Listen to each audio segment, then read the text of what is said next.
Good morning, everyone. Thanks for coming. We have a lot of exciting things to do today. You know tie-dye Jeff Markow. Jeff, I nicknamed many years ago tie-dye because of the wonderful shirts that he wears. This is Nate O'Donnell from nice to meet you. Mami's gelato, Dairy Free Gelato product. And Nate doesn't know it, but we've already filed applications for him to change his name. For now and forevermore, he is known as DF for Dairy Free. So when you see him, you can call up Mami's and say, I want to talk to DF, and they'll put you right through to the vice president of the company. You can't get any better than that. Or you can call him not tie-dye. Jeff has his feelings hurt this morning because he doesn't have a microphone yet, but we will get you one.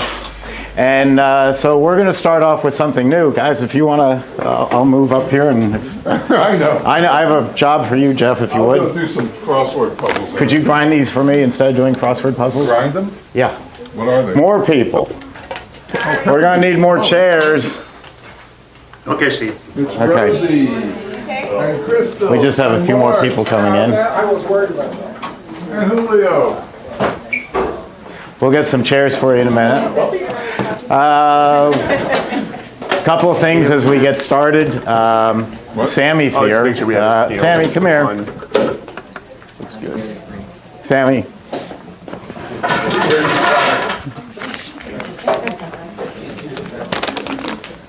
Here. You know, two things they tell you in TV: you never know what's going to happen, and never do.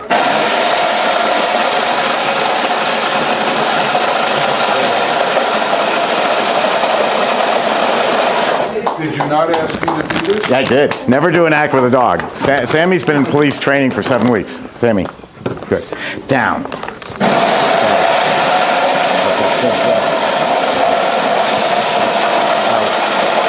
That's a good girl. All right. So.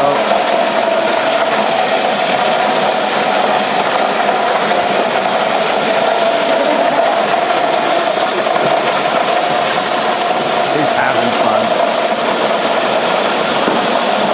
Yeah.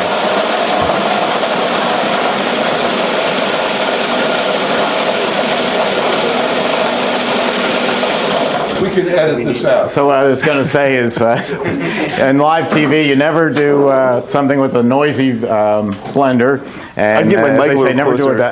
an act with a dog because they'll take over. So Sammy, let me just escort you out, and we'll get going. Come on, sweetie. Sammy's 2 years old. Here's your escapee. Are you going to use this bucket? She did a good job. Were you going to use this I bucket? brought it for me. Oh, okay. Fair enough. What do you need a bucket for? Just blending. We have lots of buckets. Lots of. You can use the buckets below. Actually, this bucket even has measurements on it. That's. Yeah. All right, you guys got everything in hand? Yeah. You okay, Jeff? Are you okay? You ready to go? I'll just amuse myself. We'll do the other one later. All right. Back in 1900, my grandfather was using this. His name was Emery Thompson, and they gave people strange first names back then. And he was working in a department store in New York City, one of the largest department stores in the world. It took up all of 14th Street. And they did $100,000 worth of ice cream that year. And that translates into 1.2 million, which was quite a lot, using this old hand crank salt and ice machine. It was extremely labor intensive, packing it with salt and ice and putting your dairy product in here and turning a crank. So he went home to his house in New Rochelle, New York, and invented a new system. He invented the world's first mechanized batch freezer. Ken, let's put up on the video, let's put up a picture of that first patent. He got the world's first patent for a batch freezer for making gelato, ice cream, and sorbets. Not the Italians, not the Germans. It was an American who invented the mechanized batch freezer and started the gelato era, started the ice cream era. And since then, we have gone through many design changes. Instead of salt and ice, it went to ammonia as a source of cold. Then it went to different freon gases. Today we call them environmentally friendly propellant. For the most part, most of the batch freezers are sideways, so when the product's ready, it'll flow right out of the machine in about 30 seconds. And the company grew. We put people like Bluebell, Breyers, Seal Test, Hershey, later years, Haagen-Dazs, Ben & Jerry's, all into business with our machines. So virtually all the ice cream that you ate growing up was made in one form or another on an Emery Thompson batch freezer. Times have changed, as they always do. And I have come up with, besides my biggest machines, we have the world's largest production machine, which makes 11 gallons in about 10 minutes. We have built smaller and smaller machines. And the reasons are interesting. A lot of it is because of real estate. Restaurants who are buying machines and ice cream parlors, the rents have gone up. So they have shrunk the size of where you make the ice cream and the food, the kitchens. So if the room we're in right now, which has about 27 people in it, if this was a restaurant and we wanted to increase sales, we would add more tables. In order to add more tables, we have to take away from the kitchen. So the kitchen gets smaller and smaller. We came out with the CB350 that makes 6 quarts or 6 liters in 8 minutes, and you'll see that running later today. Then I came out with the CB200, which makes 3 quarts in the same amount of time of all the different products. And today, for the first time after a year and a half of design and building, we're introducing our new CB100. This is a quart and a half machine. It's an Emery Thompson, meaning that it's all made in the USA. It is built to last 45 years, and it's really a unique design. We are taking the pot. We don't have the refrigeration around the pot like the bigger machines do. The pot is separate, and the pot comes right out of the machine. And this is the beater. So the refrigeration's in here. So you take a pot and you put it in, and you put your beater in there, and then you lower the motor, and now you're ready to make ice cream. When you want to change flavors, all you have to do is lift the pot out and put in another one. So where my market is for this is the smaller compact design. It's also to a very specific age group and classification of people, and that is people who want to get into the business for the first time. Banks aren't loaning money like they used to, so money is extremely tight. And I am a firm believer that you buy what you need, not what you'd like. You'll work your way up to the bigger machines later. But when you get up to there, you're making so much money, you can afford to buy them without any problem at all. And by the way, since we sell direct, our machines cost less than anybody else in the world, which is quite a surprise for a machine that lasts 45 years instead of 8. So that's part of the market is an age group who wants to experiment at home. What happened to our industry is shared kitchens came along, and they were about $25 a day and all-inclusive, and they were great. Nowadays, they're $90, and would you like refrigeration with that? How about some electricity? Do you want to use our sinks? It's all a la carte, and it's just too expensive for people who want to experiment. This machine just plugs into household current, and you can take it anywhere you want. It weighs about 75 pounds. You could take it to a party and make sorbets and gelatos and ice creams with it, or you can do a lot of great experimenting at home. There's another market for it, and that is there's a machine that has been around since 2000 and 2002 called a Paco Jet.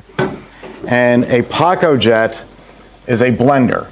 Now, the way the Paco Jet works is they have this big motor and they have a pot, and the day before you want ice cream, you put milk, cream, sugar, skim milk in here, strawberries if that's what you're making, and put it in your freezer and freeze it for 24 hours. You turn it into a rock solid product. And then they have this solid product of just frozen liquid, goes into the machine, and they have some razor sharp blades that you put on, so that means you're touching them. You know, it's not very sanitary. And you turn the machine on, and it grinds the product. It's making what I call snow cone ice cream.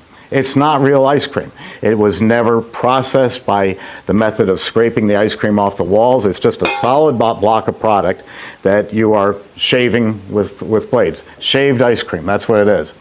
With a batch freezer, the traditional way, and you're not going to see Haagen-Dazs and Ben & Jerry ever make ice cream. They're never going to sell shaved ice cream. They're going to sell the real product, real ice cream, real gelato, real sorbets. This is a true batch freezer, just like all the bigger ones, where the dairy product goes in. And just like the hand crank machine, it has a real source of cold. The Paco Jet has no cold. It's just a motor. And this cold is then the cylinder, and it's spinning around. It's scraping ice cream off the walls. That is traditional homemade ice cream, traditional gelato. So today, what we're going to do is we're going to run this for the first time for you to see. And I'm going to run it with a standard, true dairy product, milk, cream, sugar, skim milk. And I'm going to make peppermint candy ice cream, and you have the recipe. And DF over there is going to run the larger machine, the 200, with a new product that they have, which I am extremely excited about. I've been in the business for 44 years, and I have seen an awful lot of fads come and go. There were the cookie ice creams, where you had an ice cream sandwich, I guess it is. Yeah, the Chipwich was a good example years ago. Well, recently people are calling up and saying, I'm taking 2 cookies and putting ice cream in the middle. And I say, whoa, great, what are you calling? They call, I call it an ice cream sandwich. Well, Jeff, who's older than dirt, was eating these when he was 5 years old. So it's not a new thing. Popsicles, I mean, we were eating popsicles when we were children. That's not a new thing. Yogurt, I always knew yogurt was a fad. It just took 11 years for everyone else to catch on. Because they convinced women that it was a wonderful product for them because it was fat-free. Well, when something's fat-free, it's going to be very high in sugar. So it may have been fat-free, but it was not non-fattening. And yogurt is it just went so overboard. You know, a town of 5,000 people, 10,000 people cannot support 6 yogurt stores. It was a feeding frenzy. Gelato, I think, is a trend. It's a real product. I wouldn't build a gelateria myself, just like I wouldn't build what we're going to talk about now, a dairy-free store.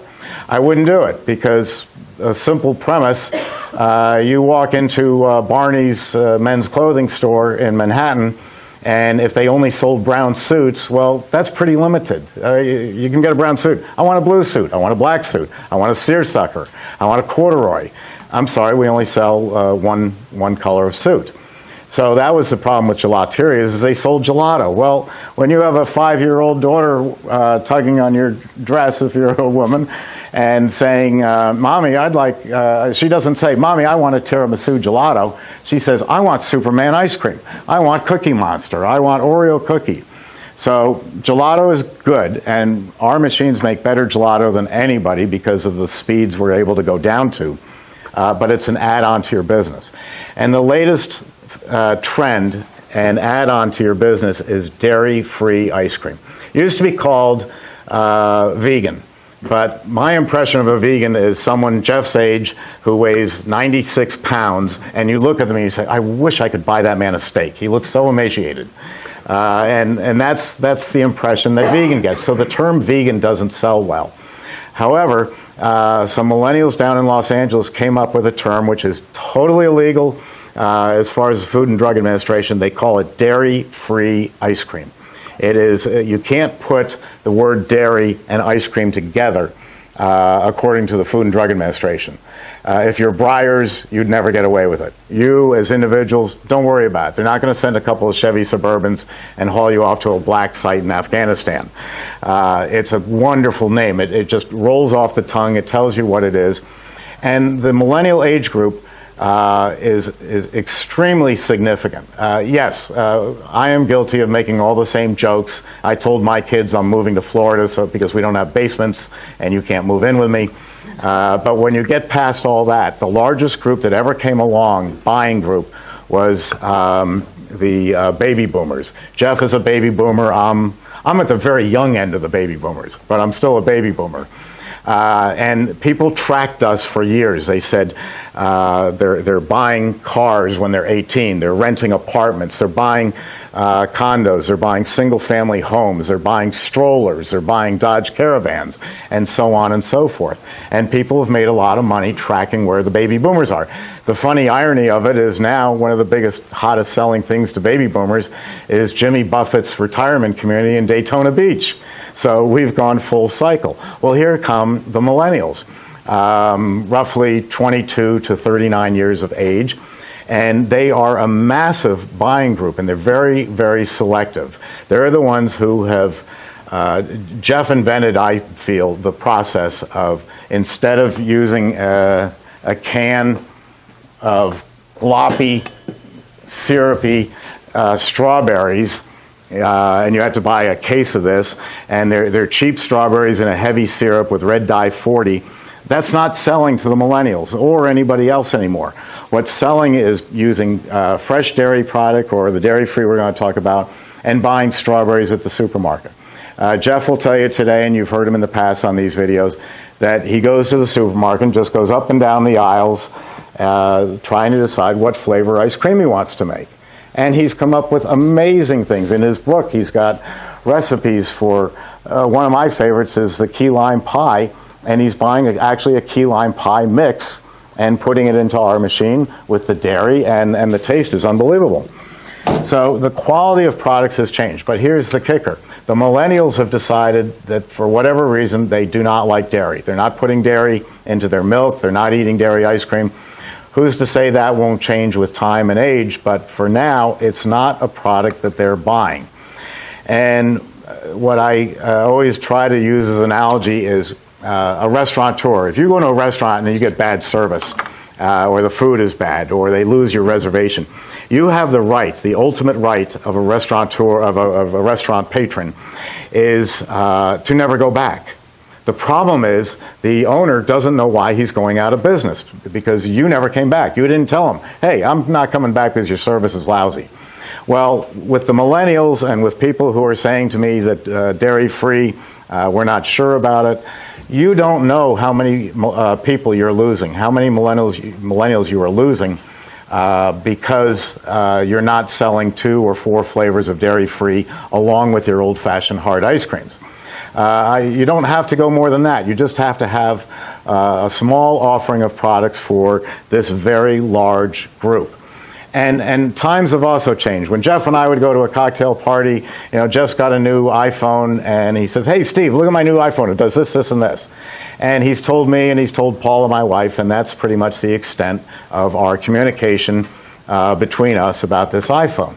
The millennials, who use, of course, Facebook, Twitter, Snapchat, all the other social media, they say, hey, Steve Thompson's ice cream, or Jeff's ice cream parlor has dairy-free ice cream today.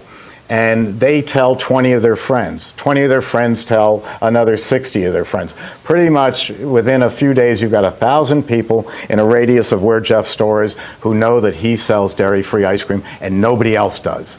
And that's why I say you want to look at this market, you want to capitalize on it. So I've picked a flavor I have not made before in dairy-free, and DF is going to help us make it, because people say, well, you know, dairy-free is coconut-based, and it's got, so it does have a coconut taste to it, which is very pleasant, and like vanilla, it enhances the flavor.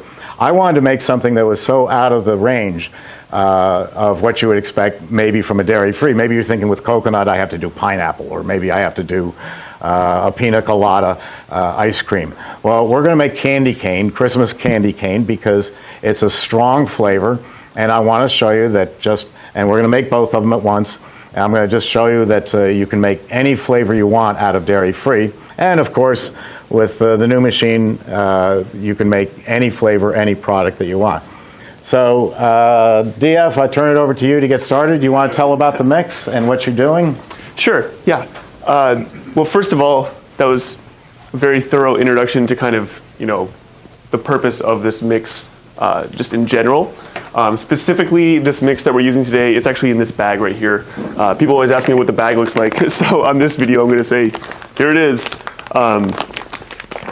basically it's a coconut milk product. So it's dehydrated coconut milk is the way to think about it, plus an ice cream base. So it's you add water. What I've done over here, I've just measured out enough to make 2 quarts, correct? Mm-hmm.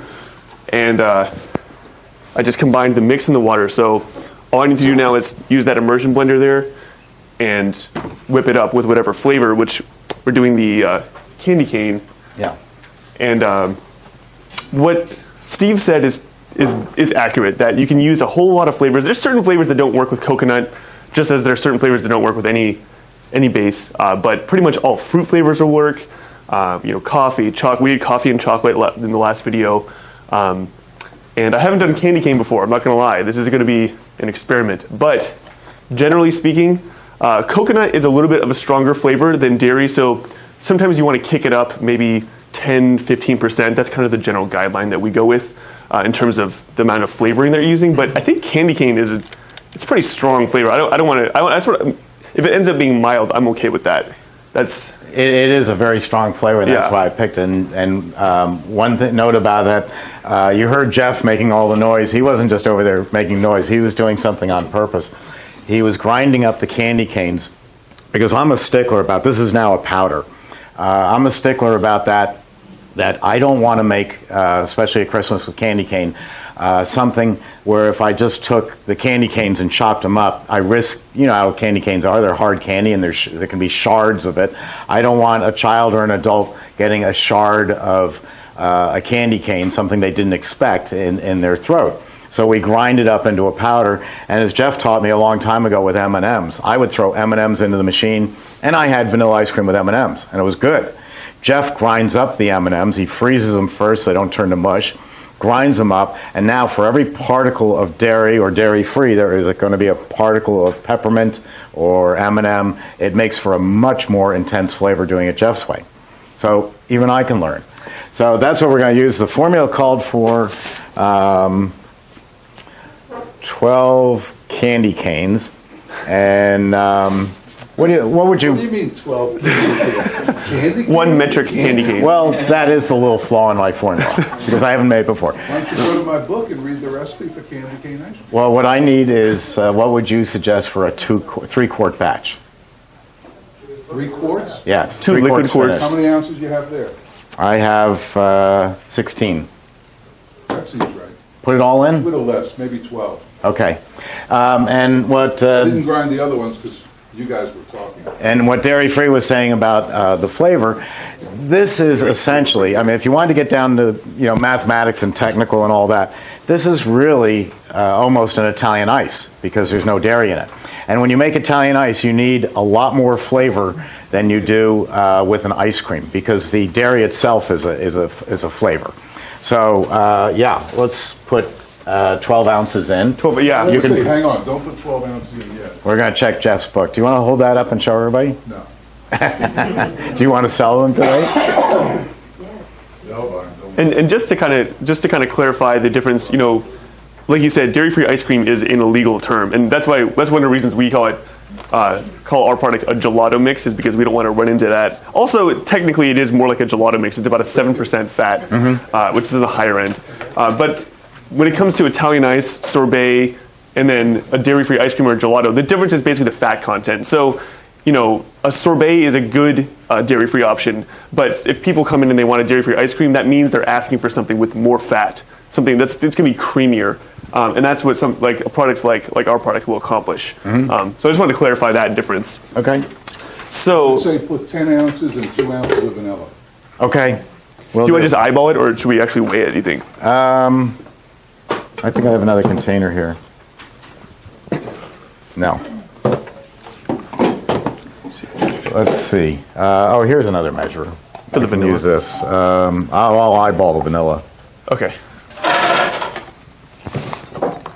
Okay, there's 10 ounces here. So you want to do it over the sink so we don't spill, but we'll Sure. fill it.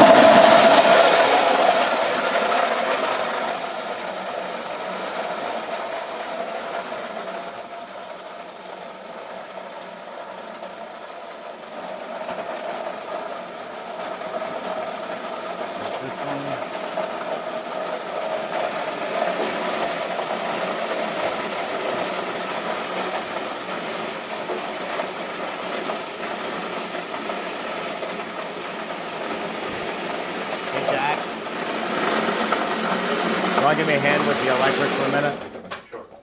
Okay, so I've got 10 ounces of the candy cane, the ground candy cane, which we'll see how this works. He's doing 10 ounces by volume. That's a 220. I think we That's shut gonna this work. one down and take the cord from it. Fair enough. Science, I didn't You zero can leave it there. I think it's right here. I just wanted to double check. I see on the back that it says If it's 220. 10, I'll just weigh it if it's 10 ounces by weight. Let's see. So that's it. That's probably a smarter idea. It's always better to weigh things. I even weigh water.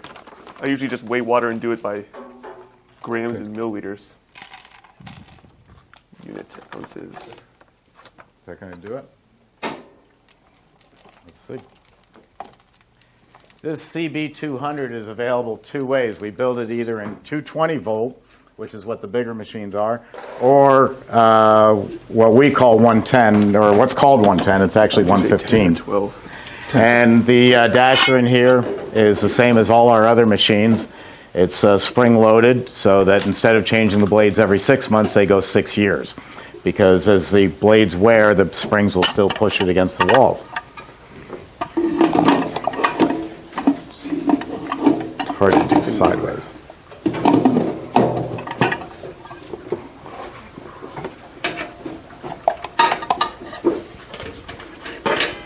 You didn't add the vanilla yet, did you, Steve? No, I didn't. Go right ahead. Vanilla used to be $47.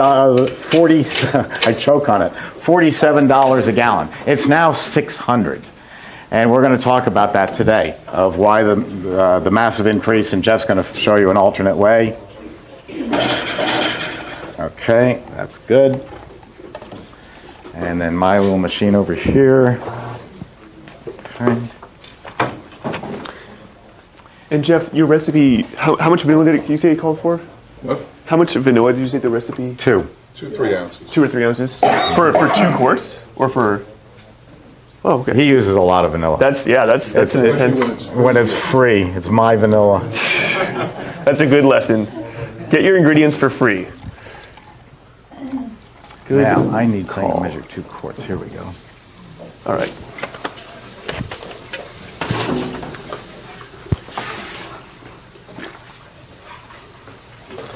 Okay, so now that we've added the ingredients here, the mix, the water, and then the candy cane and vanilla, we're ready to blend this up.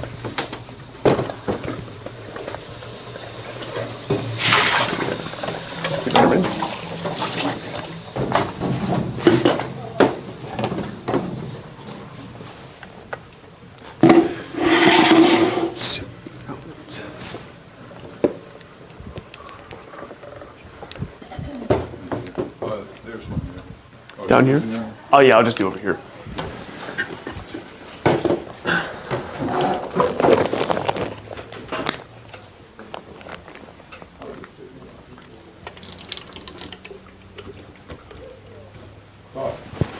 What does CB stand for? Counter batch. Counter batch? Counter top batch. CB. Oh. And DF, he's dairy free. Well, yeah, let's keep that straight. Okay.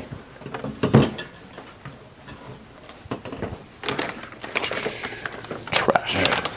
Have you got yours in there so I can take this? Absolutely. No, don't use all of that. No. So 1 quart. One quart? I've got 1 quart in here. So I'm going to use 5 ounces. 3. 3? Okay, 5 ounces. All right, here's Wait, by weight. Oh, yeah. Okay. Look at that. Wait, here comes an ugly sound. So All right, go for it. anything to say, now's the time. Yep, go for it. Okay. Take the empty one, put it on the scale.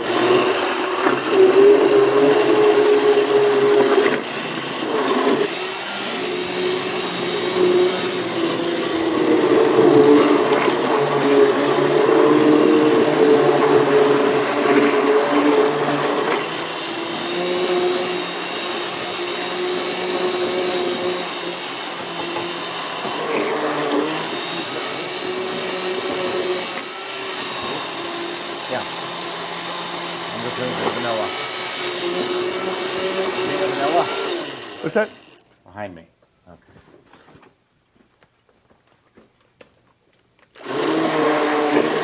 Does somebody have a Samsung S7? That was my alarm sound. I was like, oh, I have to wake up. Oh, no. Okay, just making sure I wasn't. Yeah.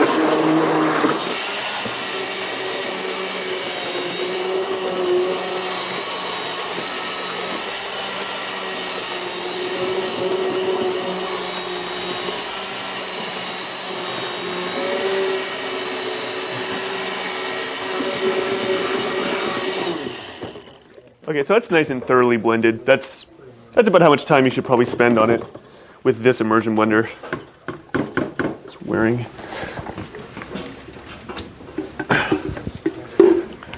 Steve, can I do an informal poll? Sure. Is that okay? How many people here are, or someone in their family is lactose free, doesn't eat lactose? A couple people. 1, 2, 3, 4, 5 people. How many people here know someone who's vegan, who describes themselves as a vegan? I'm actually equal in terms of lactose-free and vegan. I'm actually surprised by that. It's a lot of people that you can bring into your store. It is. Just a few flavors. When you add up the lactose-free people and the people who avoid it for what ethical reasons or diet, some other personal belief. Okay, so I've loaded this up. I'm going to turn on the dasher and the timer, and off we go. That's it. This one, being a smaller machine, will be a little slower. This will be maybe 14, 15 minutes to make a batch. But with the timer, you can set it for that and come back and check it. You can return it on if you want. And then they will load this up, and they should be ready just about the same time. And that's all there is to it. It's that simple. If that blend that I just put together, I could have just put the ground up right in here. I'll let you go ahead. Is this ready to go? Yes. Just dump it in? Yeah. This is actually my first time using this machine here. So in it goes.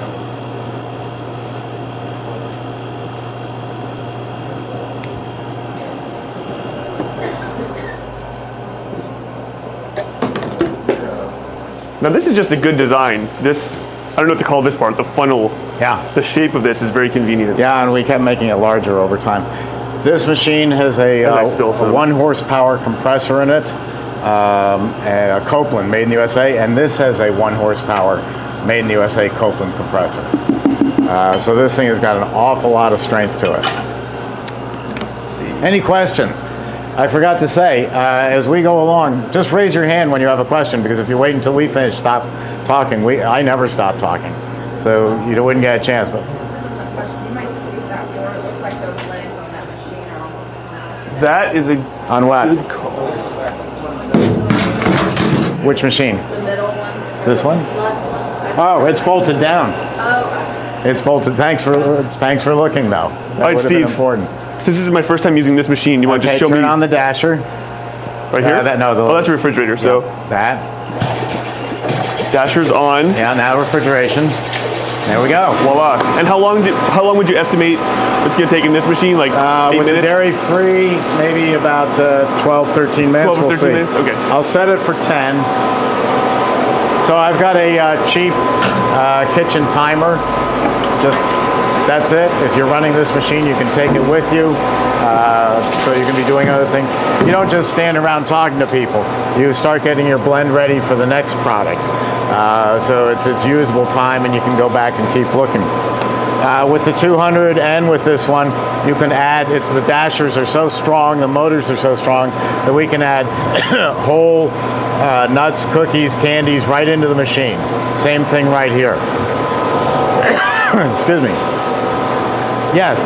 you say you don't allow or change the time for dairy free. Anything to do with the difference of dairy or non-dairy doesn't change the freezing time? Okay, I'm going to repeat the questions because the video that we're making can't hear it.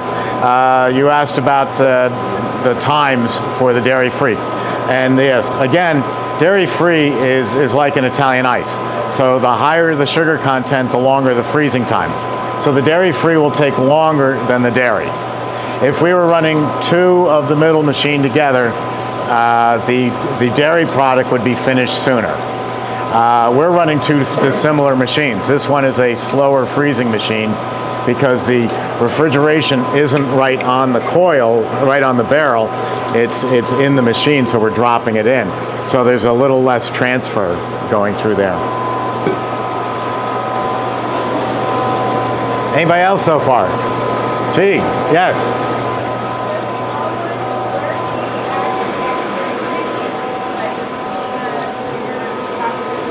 Where do I add the extra ingredients? Right here. I can just feed them right down in.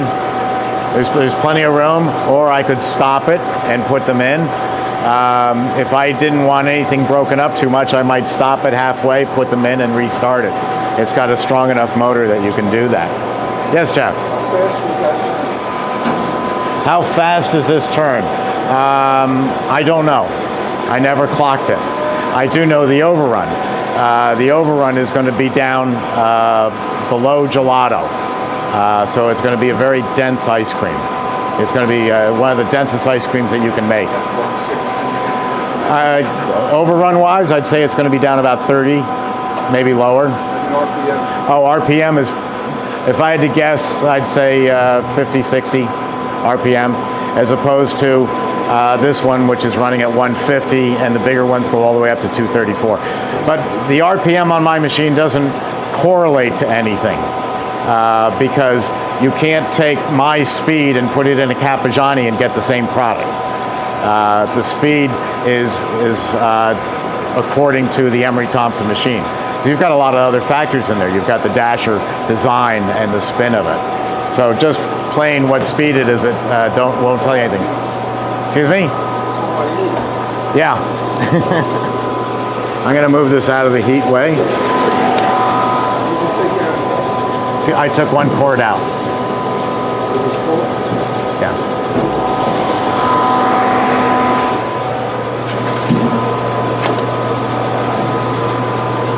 Other questions so far? How many people are going into Italian ice? Okay, and the rest, you're going to ice cream? You're in Italian ice? Ice cream? Okay. Italian ice is one of my favorite subjects because your basic ingredients are sugar and water. You can't get any less expensive than that. You've got tap water, sugar from the supermarket, and that's your two basic ingredients. And then after that, you're using flavor. I try to use, like Jeff, fresh flavors from the supermarket. I buy fresh frozen. You can buy bags of fresh frozen in the supermarket in the ice cream section. I do that because blueberries, for example, are only in season usually around June. But if I want to make blueberry in January, how am I going to do it? There are no fresh blueberries. So if I buy it in the bags, unlike what comes in a can that I showed you before, where they're picking the bottom of the crop and putting it in a lot of chemicals, the bagged fruit is just fruit. That's all it is. And they're relatively inexpensive. So you can open up a bag of strawberries, put it in, and there you go. In fact, if I was making strawberry ice cream, this would use one bag of fruit. This would use 2 bags of fruit. The CB350 would use 4 bags of fruit and on up. So your cost is extremely low. It's about 7-8 cents for a 4-ounce portion. In New York, we sell Italian ice in what we call a squeeze cup. The only company I know that makes them is Solo, S-O-L-O. And if you ask someone west of the Hudson River for squeeze cups, they'll look at you like a deer in the headlights. They know it as a pleated water cup, like a lady's dress is pleated, and you go to a water fountain, you pull them down and get some water. That's a pleated water cup. That's what we sell Italian ice in New York and Philadelphia. It's a 3.5-ounce cup, so when you crown it over, it's 4 ounces. And we eat it like this. We squeeze it up from the bottom and eat it, which is a lot of fun.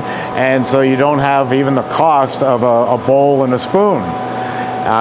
So it's a nice way to eat the product. Not everyone's going to do it this way. And these come in different sizes. So you can do a 4-ounce, say a 6-ounce, an 8-ounce. And again, it's so inexpensive that you can go into any neighborhood and afford to sell this product. And just see how we're looking on all of these. I'll just add one thing, Steve. Yeah. I know that one option is to do Italian ices or sorbets in a separate case and keep it at a different temperature. If you want to use one dipping cabinet, we also make a sorbet mix. That's it's essentially a stabilized version of what you're talking about. So in other words, you can make a sorbet with fresh or frozen fruit, ideally frozen fruit, like you mentioned, and it'll be scoopable at your same temperature in your dipping cabinet. So if you want to just have one cabinet, sorbet, dairy-free ice cream, and ice cream, that would be the solution for that. And that's another point about the dairy-free is it scoops at the same temperature as ice cream. So if I'm not doing Italian ice, if I just have a 16 flavor case, I can have 2 or 4 flavors of dairy-free right in with my mint chip and my mousse tracks and my Oreo cookie, and they'll all scoop the same. It can be a little bit harder, so here's a trick that not a lot of people know, and that is, well, let me bring out a dipping cabinet.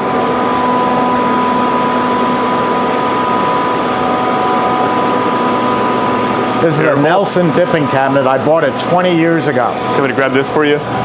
Okay. 20-year-old cabinet here and running beautifully, made by Nelson, a USA company. Now, no matter how big this cabinet is, it's wrapped all the way around in refrigeration tubing. So that's the source of cold. There's cold here and here and here. So if I have this set for ice cream, 6 degrees, 6 to 10 degrees, depending on how you serve it, or Italian ice all the way up at 16, the thermometer might say it's 6 degrees in this cabinet, but the cabinet is not equal because right here it's 6 degrees. It's getting hit by one wall of refrigeration. But over here, it's getting refrigeration here and here. So this 6-degree cabinet is colder in the 4 corners. So what does that mean to you? It means that when you go into a store and you see the server scooping this ice cream just fine and struggling with this one, they don't know the fact that the corners are colder than the center. So the higher the sugar content of a product, strawberry versus vanilla. Vanilla doesn't have a lot of sugar in it. Put your vanilla here where it gets less refrigeration and it'll scoop nicely. Put your strawberry in the corner because it runs softer to begin with, and so it'll scoop nicely. So with the dairy-free, I want to put it in the center locations, and it'll scoop just as well as the ice cream. So that's a nice little trick, and then next time you go to an ice cream parlor and you see someone struggling to scoop the ice cream, you might take their boss aside and just say, you know, you're not doing it right. And I'm sure he'll give you a free ice cream for telling him that.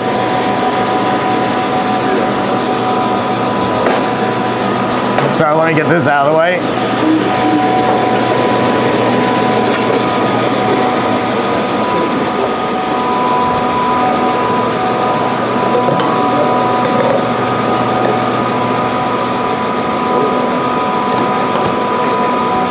Any questions so far?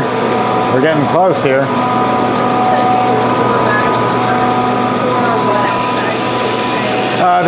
They run about, the bags of fruit are usually between 12 and 14 ounces. And nothing is hard, fast rules. Jeff and I teach thousands of people how to make ice cream with my videos and Jeff's classes. And I can guarantee you that every one of you in this room will learn how to make peppermint today. And 6 months from now, when you open your business, your peppermint will be completely different. You'll say, well, Steve used 2 ounces of vanilla, I like 3. Steve put in 10 ounces of peppermint, I like 8 ounces. But the basic mathematics of generally how much you put in and how much you get back is pretty well set, and it's really that easy. You can also use, a lot of times you can use fruit juice or even those frozen fruit juice concentrates that you get at the grocery store. They're like, yeah, what are the cans? I know we have a few recipes that use those cans, but in general, I mean, if you think about it, it's just concentrated, you know, it's fruit juice, it's sugar and fruit flavor, basically. Probably maybe a little longer? A little longer. Now, you can see, I'm just testing it, and that's pretty near ready. I'm going to let it go a little bit stiffer. But that's getting there very nicely. Yeah. You can pull it out at any stiffness you want. Jeff pulls out his product a little softer than I do. And there is no right or wrong. They're both excellent products. Come on, Jeff. Yes. All right, now it's an adults-only class. Yes, I know. I'm sorry to give away secrets about your life. You got headphones on, that's good. I know. Well, and this one's coming along. So this one's going to be just about ready. You could take it out. Yeah, I mean, it's kind of a judgment call. Yeah. So let me get a spatula.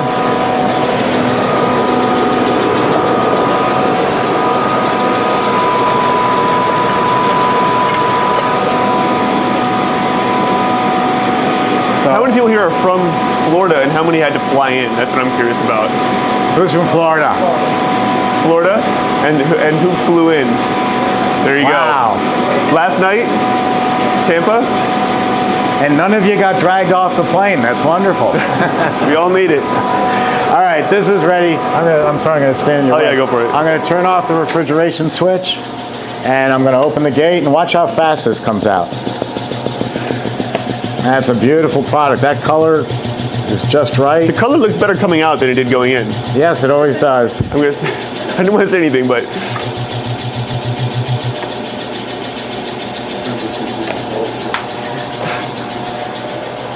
it's pretty early to be going that direction. You got how many more hours? By happy hour. Crazy. These are 2.5 liter. There's the big ones are 6 liter, so Okay. that must be 3 liter. Okay, so we got a decent overrun. Oh yeah. And that's it. That's all there is to it. Now what I'm going to do is I'm just going to set this aside for a minute while we wait to finish up over here, and then we'll give you a taste of both. Are we going to have people line up? Is that how we're going to do it? Oh yeah. Nice. We're not hand serving it to everybody. Say, Nate, Yeah. perhaps you should put something under that drip spout. Good idea. Good idea. I could turn it off. Oh, yeah. How about that? Let me go ahead and... Again, you can pull this. I'm not going to say that again. You can determine the consistency of the product. Is that safe to say? That's a safer. All right, wording. we're good.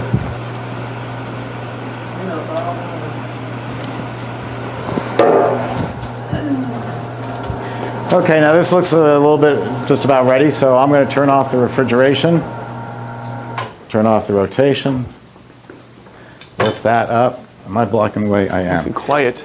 And just push down on that, and that lifts the tub out. And there we go. Now, to make the next flavor, all I do is take another tub, drop it in, and there you go. It'll be ready to go. If you want to bring yours over, Nate, we'll Do it. portion these out. Moment of truth. I should probably taste it before I start giving it to other people. Well, I'm sure there's some. Okay. A scoop, not a spoon. Yeah. Well, I need a spoon. Are these our serving? How are we going to serve it up? Yes. Yeah. So why don't you serve up that? Okay. What you can use is a spatula. All right. Let's see how this came out. I'm going to take one more taste. Oh, that's good. Yeah. That is real good. What do you think of the 2 products? How do you like the Dairy Free? It's a good taste. Be honest. Thanks. I like coconut. Some people, it's a line in the sand. Coconut is on. All right, Jeff, you are up. Not without a microphone. Not without a Thanks, microphone. guys. Thanks, Steve. I don't work without a mic. Let's see who's hit. What movie? Nate, you want to give him your mic? Yes. Oh, yeah. That's right. Hot commodity here. Oh, come on. Great movie. One of the biggest comedies ever made. What? Oh, Caddyshack. No, close. My cousin, Joe Pesci in the courtroom. Oh, yes. All right.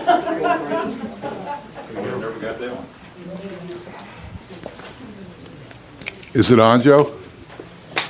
Jack. Okay. Jack. Jack. Well, we call each other Joe. I got it. I'm just not him.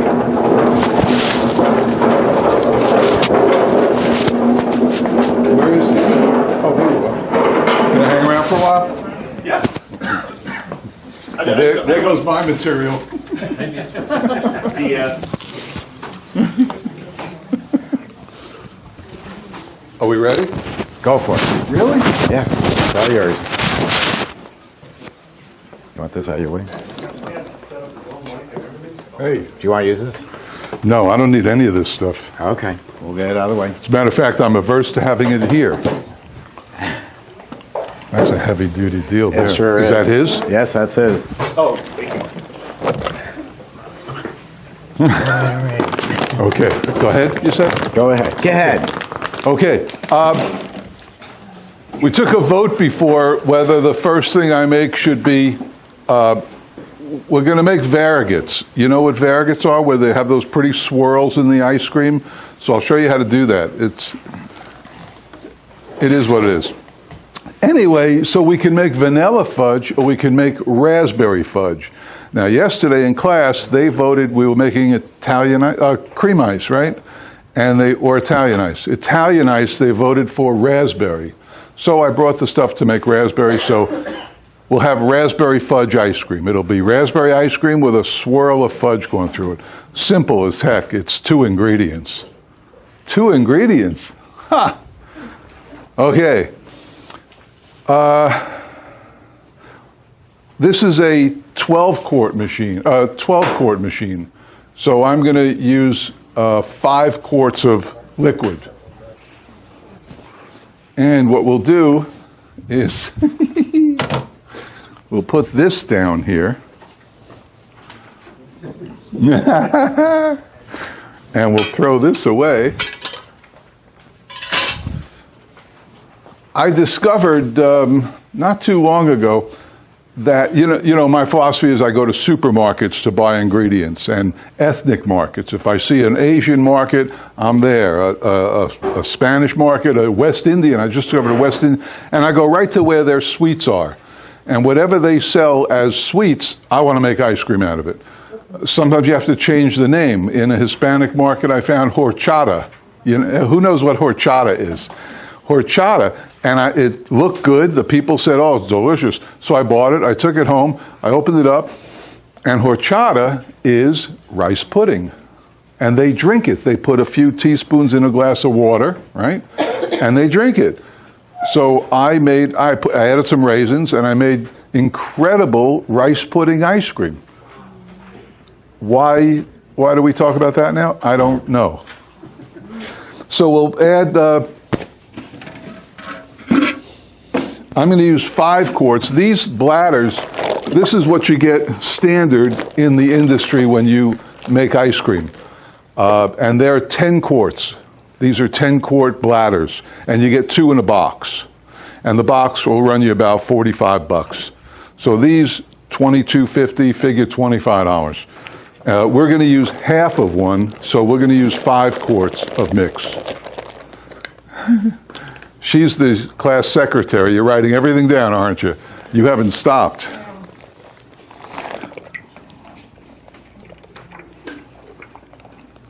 So 5 quarts. A little later, we're going to have a discussion about vanilla, the incredible industry ripoff.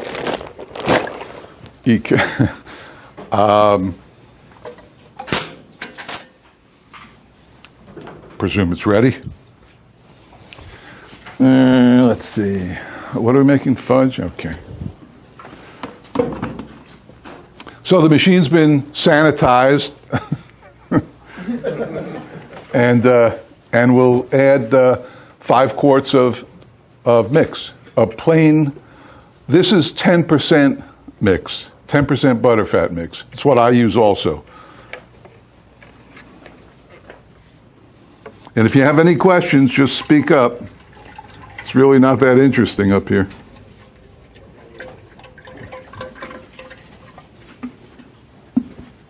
Okay, 5 quarts of mix. So I discovered, oh, that's where this went, discovering what to use in product.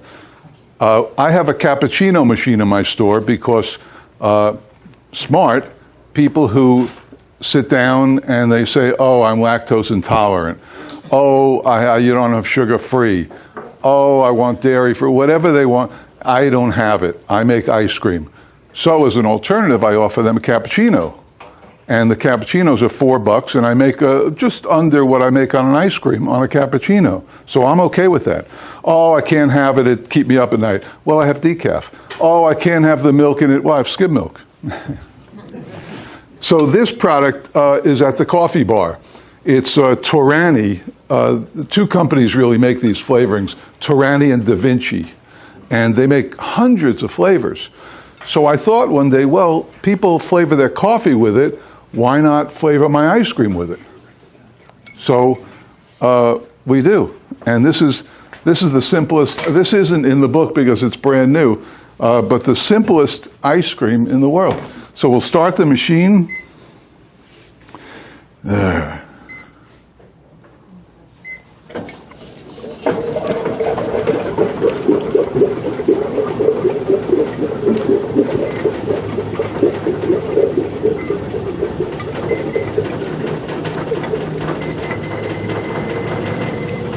Full speed ahead.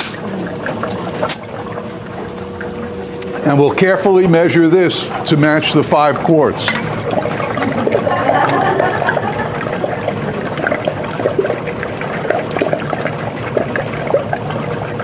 That should just about do it. So it's a bottle. I use 2 when I make it at the store, so I figured half would work out okay. If you want to take a picture of this, but you know what Torani is. Now what we've got to do is make our fudge so that it can be swirled through.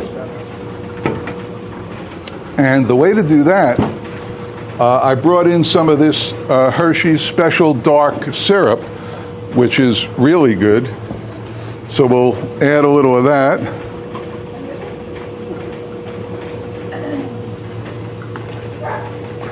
And I bring all this, and I don't even get paid for it. And I thought to thicken it a little, we'll add a little Hershey's cocoa that I found on the shelf here.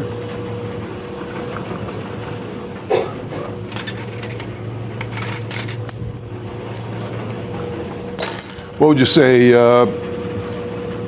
1, 2, 3, 4. Start with 5 heaping. I haven't done this before, so it's going to be by taste. You know, the front rows better smile. You know, this is real. I got to stand up here. And we'll whisk it up and see what we get. As you ladies know, cocoa doesn't dissolve really well. You should really use a little hot water and stuff. No, okay.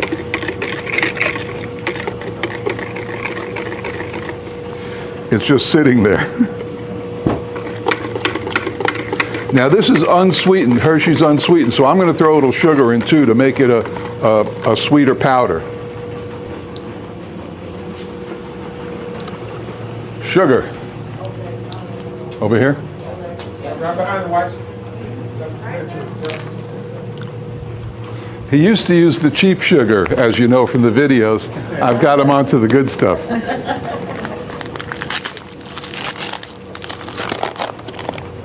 What do we put? 5 heaping, so to sweeten it up like 3 or 2 or something? You think so, Nate? What do you think? I would say at least 3.5. 1, 2. That should do it.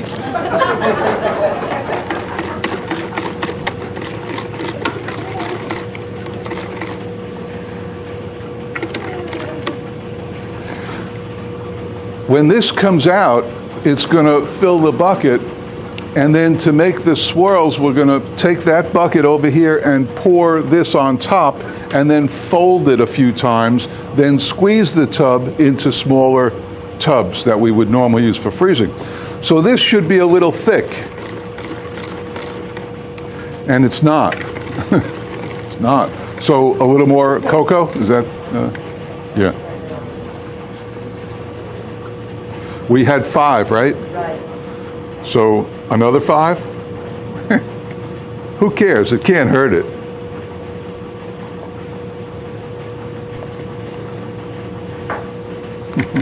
What the hell? And a little more sugar. We put in 2, right? So another 2. What do you think, Nate? That's reasonable. Okay.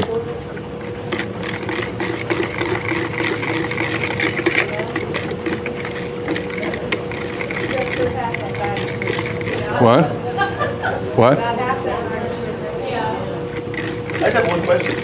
Is this so far is it dairy free, or is there a dairy in the chocolate, the syrup or something? No. Well, I mean just the variegated. Well, what's the difference if we're, this is dairy. Same for his stuff. To add into this. Oh, it's for yours? To variegate the Well, we added chocolate syrup, sugar, and cocoa. So as long as the chocolate syrup is dairy free, it'll work. Ah, now we're getting there.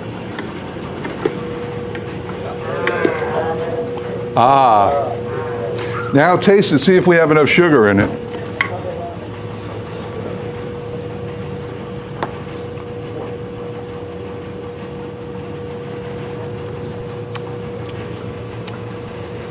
Eek, is that good? Oh, man. That's really good. Let's see, we're making 5. We're going to have, we'll have, the yield on this ice cream should be about, we should get about 3 gallons of ice cream. And that's a 2.5 gallon tub. So figure we'll go with 30 people, 2 gallons of ice cream. So this, well, we could use a little more, but it's so nice. Let's see, we're going to do that then. Well, we'll see. Check the ice cream. Taste the ice cream. It's all right, we'll edit that out.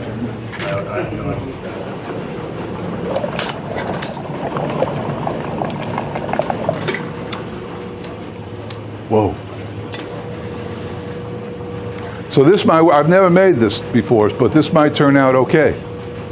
Like the Italian ices yesterday. We never made that before. They were good.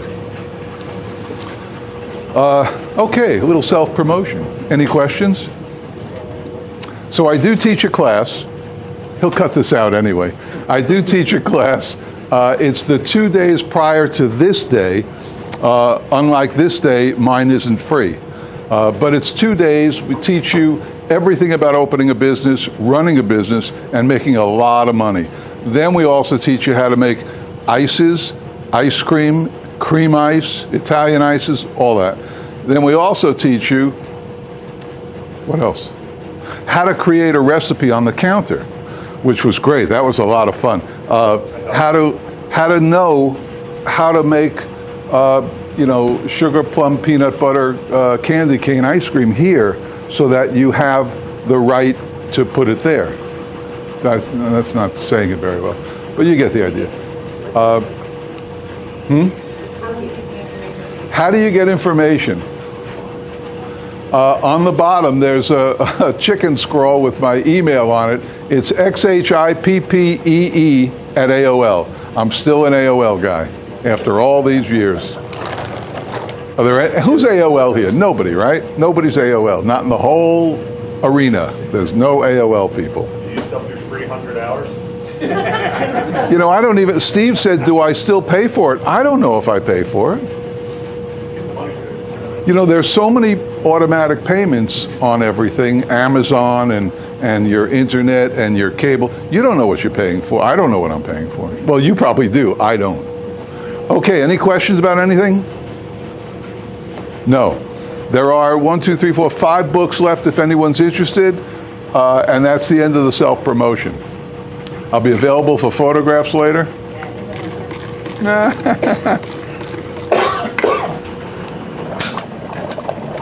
How do you know when it's ready? Well, why didn't you say something? Thought you were starting up real quick. Okay, now it's mixed well enough we can turn on the refrigeration.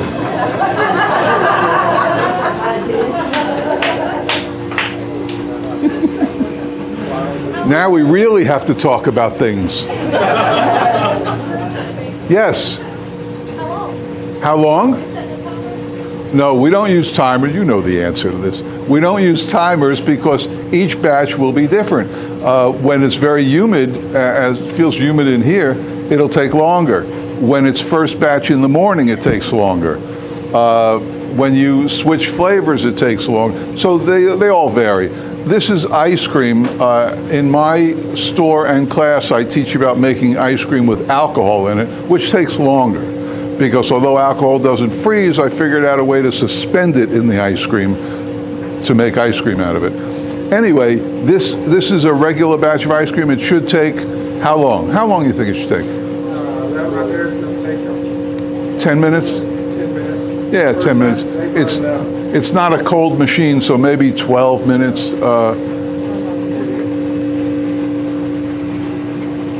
And here's the dog whisperer.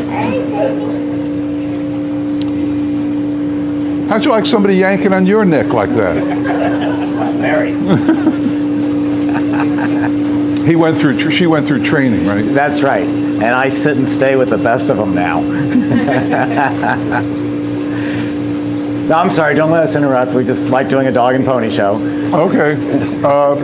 So any questions about making ice cream in general, or those, who's going to open up an ice cream store? Who wants to open an ice cream store? What are you doing here? Italian ice. Italian ices. I'm interested in the Italian ice. Oh, cool. Why Italian ices? I think that's where it's at. You think that's where it's at now? Okay. Just a quickie, okay? We're in Florida. Where do you live? Well, I'm actually from Chicago. Is that where you want to open a store? No, Tennessee. Okay. Can we cut through this? Where do you want to open? Tennessee. Tennessee, okay. In Tennessee, you want to open an Italian ice store? Right. Okay. There are 6.5 billion people on this earth, give or take. Every one of those people knows what ice cream is. How many do you think know what Italian ices are? 6.5 billion of them. Not a chance. Quite a few. Quite a few. Quite a few. Around the area we're in, yes. Okay. A lot of people around our area are from. Jack, bring me back up, please. Now, there are pros and cons to Italian ices. The pros, of course, profit, way up there. Water, sugar, flavor. The pros also are no toppings, goes in a cup with a spoon and you're out the door. Right. Easy. What are the cons? People don't know. There is no downside unless you let it be frozen. No, there's trust me, there's downside. There's no Otherwise, downside. everybody here would be doing Italian ices. The two downsides. One is not everybody knows what it is. Trust me, not everybody knows what it is. The bigger downside, and these aren't insurmountable downsides, the other downside is that you can't charge as much for Italian ices as you do for ice cream. Therefore, that translates into more customers needed. Well, those downsides don't apply to me because as people taste the Italian ice, they will buy it. Okay? But how much? You can't sell Italian ice for $7. $1,000 a day. I don't Easily. know.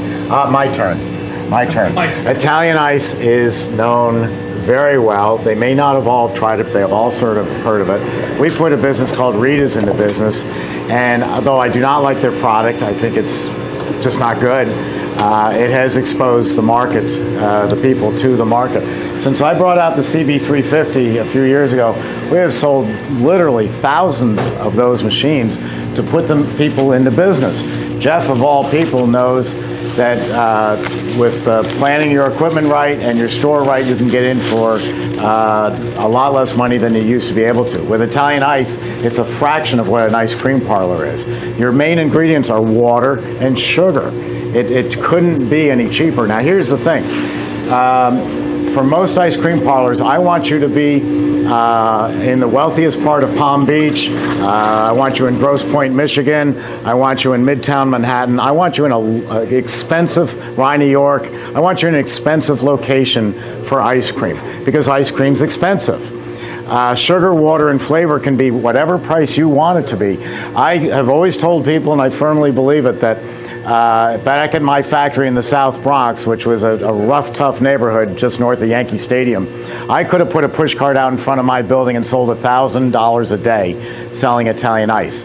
And the reason is it's so inexpensive. Cold Stone has done a lot of damage to the ice cream business. The Wall Street Journal did an article and say that the average sale coming out of Cold Stone is $9 to $12. Well, if you've got a man working in my factory making $20 an hour and he walks in with 3 kids and his wife and he's going to drop $40, 2 hours of his labor before he even pays taxes, he's never coming back. It's too expensive. Jeff is part of a wealthy community. It's one of the largest, if not the largest, retirement community in the United States, and they are wealthy. It's not someplace over in St. Pete where it's very low income. They can afford to spend $5, $6, $7 for ice cream. Italian Ice at $1.50, you're making $1.42 profit. Don't go into business selling a product that costs $1.50. You ain't going to make it. I didn't say it costs $1.50. It costs 8 cents. But to selling it for $1.50, that's no way to go into business. All right, let me tell you a little story because I like to prove Jeff wrong. We had a young man who came in. I mean, the guy was wonderful. It was a life story for me. He was a young man, had a beat-up old truck, wanted to go into the Italian Ice business, didn't have any money. I let him use my equipment over Easter a few years ago. And he made enough ice. He got going. He actually bought one of my machines. So fast forward 6 months, he's going around to all the poorer neighborhoods in Tampa, to the parks and all. He's selling for $1.50 because it's affordable, and doing $1,000 a day with about a 90% profit margin. Can't beat that. He gets into the Tampa Fair, and he came up with the first good idea. I said, how did you figure out to price your product? He said, I looked at Coke and Pepsi and said, my product's better than a Coke and Pepsi. I'll charge what they're charging. Coke and Pepsi, for a small Pepsi, were charging $3.50. He charged $3.50. Now here's where he gets really intelligent. After 8 days of selling his product for $3.50 instead of $1.50, your ego kicks in and you say, wow, my product's worth $3.50 or $4.50. And so he leaves there, and any of us would have come away with that problem, saying, gee, I thought my product was only worth $1.50, but I can get $4.50 for it. So he's driving home, passes a poor neighborhood, young kid comes up to him and says, hey, mister, how much for that Italian Ice? He goes, $4.50, kid. I only got 47 cents. Okay, kid, it's 47 cents.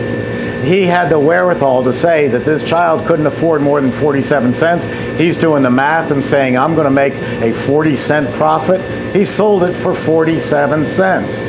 Price is what the market will bear, and that is critical. And that's why with Italian Ice, I don't care if you're in Palm Beach County, Florida, or you're in Bangladesh, or you're in Honduras, you can sell sugar, water, and flavor, which is very refreshing on a hot day, to anybody. This guy was selling at fairs and festivals, no problem, $1.50. But set up a store with $3,000 rent, $400 electric, $80 in water, employees, sanitizing, signs, insurance. You can't sell a $1.50 product out of a store. Yeah, we call it Rita's. Not going to happen. We call it Rita's. We call it Andy's. We call Amy's. Not we gonna call happen. it Mike's. I have thousands of customers. Just do the math at night. How many customers you need in a day to make money? Okay, if you make And how many 1,000 customers I need in a day to make money? Do you make $1,000 a day? Yeah. Yeah, and you pay your bills. Yeah. So they make $1,000. But I sell it for $6. But it doesn't matter. They're still making $1,000 a day. No, they're not, unless they have a line of people. I'm waiting saying to that's get a in. minimum. Hypothetically, yeah. $1,000 a day is good money for selling sugar water with a profit margin that good. I have put people into business selling sugar water. That's 750 customers a day. 750 customers Yes. a day to make that $1,000, and that's gross. Yes. I agree with you, Jeff, but I'm going to look at one thing. When you open the line is around the corner, and every day I don't even like it. I don't either. Always, every day. The kids are there. It's only $3 for like a long lunch. Yeah. And $3 means $6 for a parent any day. Because whether I know about it or don't, it's better than going to Quart and spending $9, $10. It's $3. They can sit outside, get messy, and go away. It's cheaper. Yeah. So that's going to give you quantity any day. That's right. It's affordable. It's not for everyone, but I have put thousands of people into business who didn't have the money to get into a fixed store. And I started them with a push cart.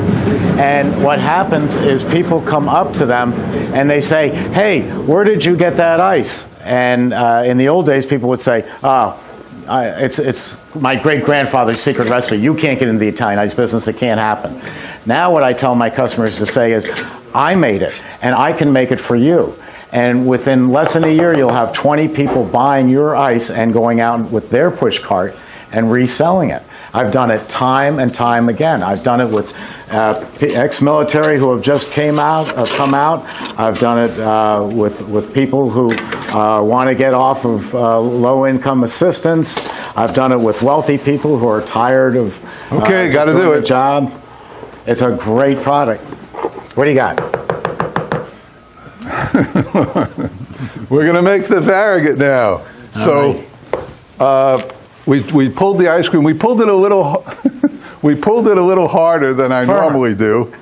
Perfect. What are you gonna? And now we're going to make the variegated. And for you to see the variegated, let's use this clear one. So remember we did this, right?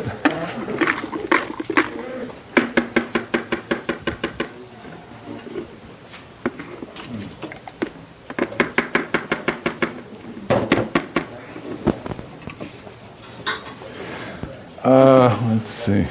Well, you see what we have here, right? It's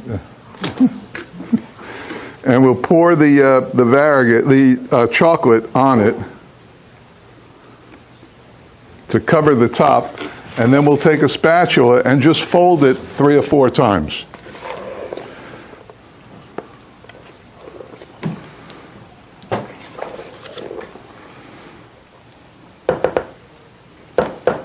Or 5. And because we have a pliable container, we can squeeze it and get those stripes we want. See, that's what it looks like now. But if we squeeze it and pour it in,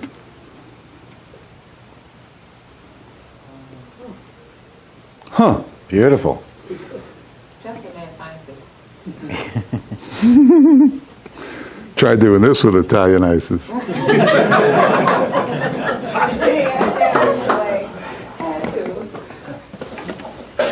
Oh, you mean, Jeff, you mean the rainbow maker that divides the tub into 3? Is that what you mean, Jeff? Yeah, try doing that with it. I'm going to shoot myself. Okay, so let's try it. It's raspberry ice cream, raspberry fudge ice cream. Well, come on up. We'll serve you up. Thank you. Oh, looks good. Grab a spoon.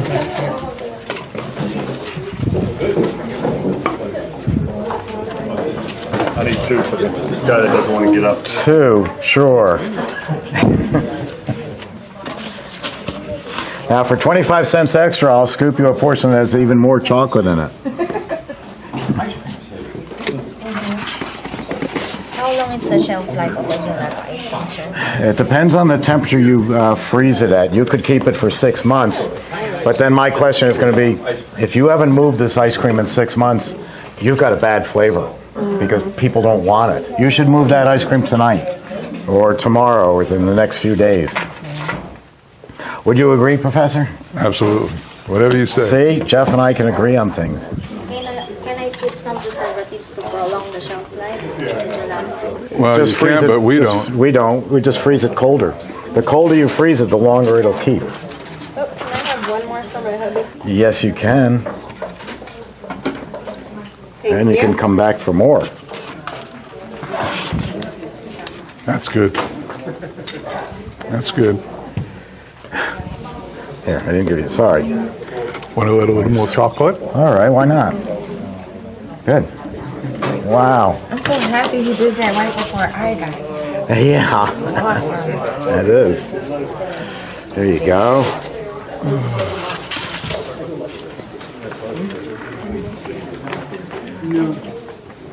I want to taste it straight up. You need a little more than that.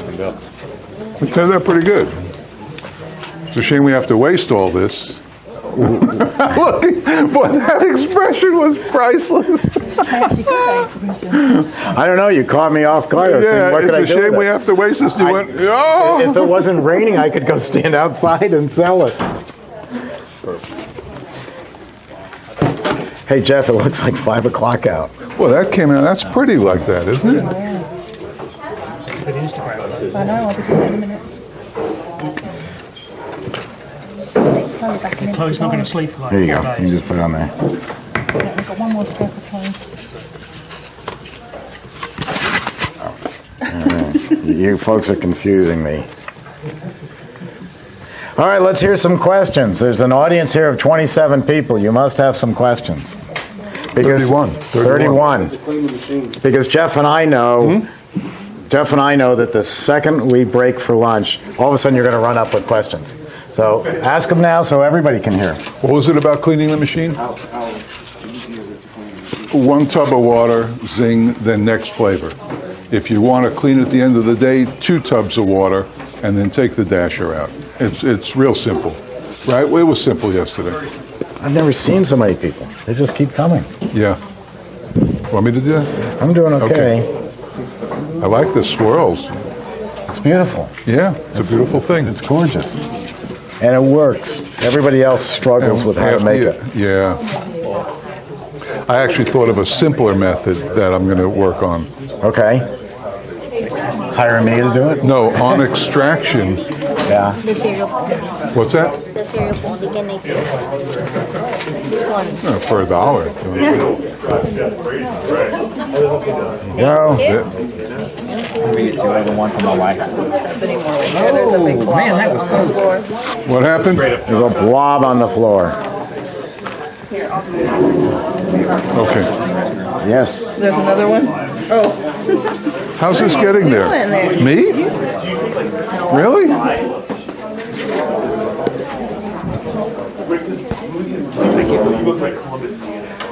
Jeff, I like this. You make the ice cream, I'll serve. I would have done that. We'll just do this, maybe? Yeah, it might work. This has gotten so cold. Yeah.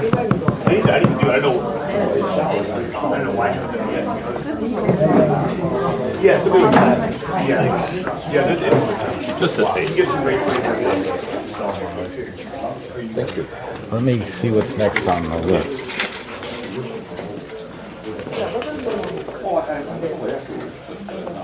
Thank you.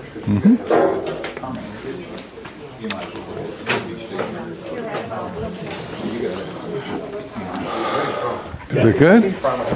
Good, right? Okay.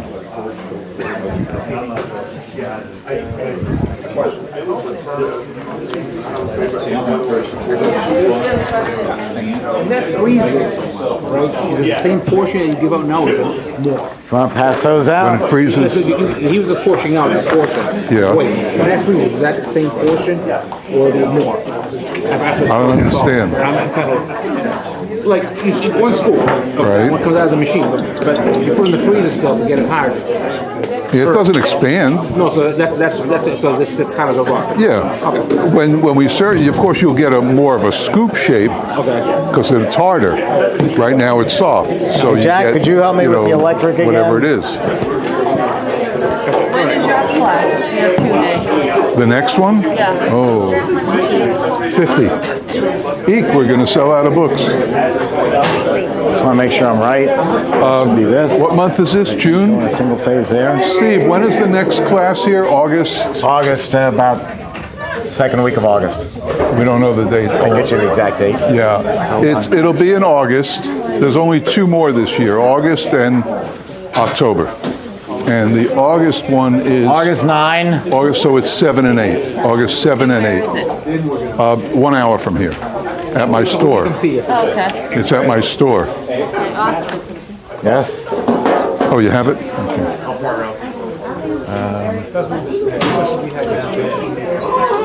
I got power. Yeah, let me bring it. I live, pretty close to the Washington Naval Base. It's kind of fun bringing them out like this. And Thank you.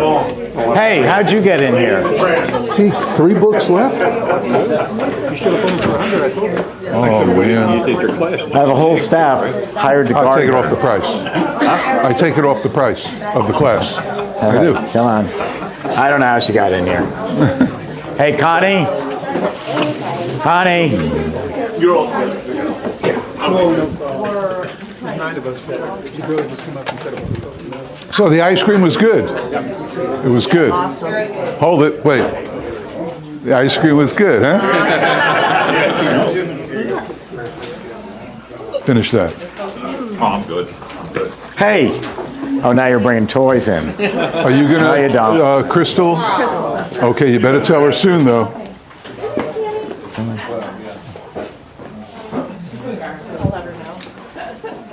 Bye, Sammy. Phew. All right, let me just wash Okay, you're up now. Yeah, I'm just going to wash up a little bit. All right. Now you should take this and you should put it in a little container and put it away. Yeah. Because that'll get you another batch of candy cane ice cream. Yeah. Or if you add chocolate to it, peppermint patty. There you go. That's what we did. I will do that.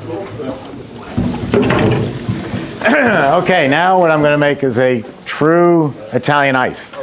So let me get it mixed together, started, and then we can talk more about my favorite subject, Italian ice. I'm going to make a chocolate Italian ice, which for a long time was just a New York flavor. But when you taste it, it really is fantastic. And chocolate is extremely subjective. My wife likes 80% cocoa chocolate, which tastes like chalk to me. And I think Hershey's candy bars and M&Ms are the be-all and end-all of chocolate. So it's all personal taste. So I'm going to use today some Hershey syrup and a product called Forbes chocolate. Forbes is a well over 100-year-old company out of Cleveland. The full name is Benjamin P. Forbes, but it's called Forbes chocolate, F-O-R-B-E-S. And it comes in a bag like this, and it's very simple to use. It dissolves nicely in the sugar and water without a lot of trouble. It can be used either for ice cream or Italian ices. I have no idea. I get everything for free, so, to be honest. So, 36-pound cases. okay. 12 of those, it's 3-pound bags. Where'd my formula go? 287 or 289? This is 287. And isn't the difference between 287 and 289 just the color of the cocoa? I don't think there's a big difference. I'm going to need back my formula from one of you because I've lost it. Thanks. Okay, so I'm going to start with a ½ pound of the cocoa. ½ pound of this cocoa? Of this one. Oh, okay.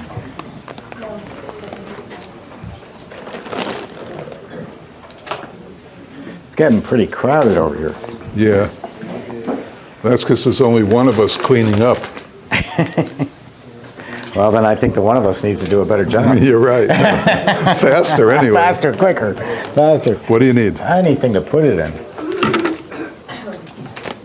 Here. Is this going to tear out properly? What? I'm going to tear out a ½ pound. Yeah, just pre-weigh that. Put 0 there.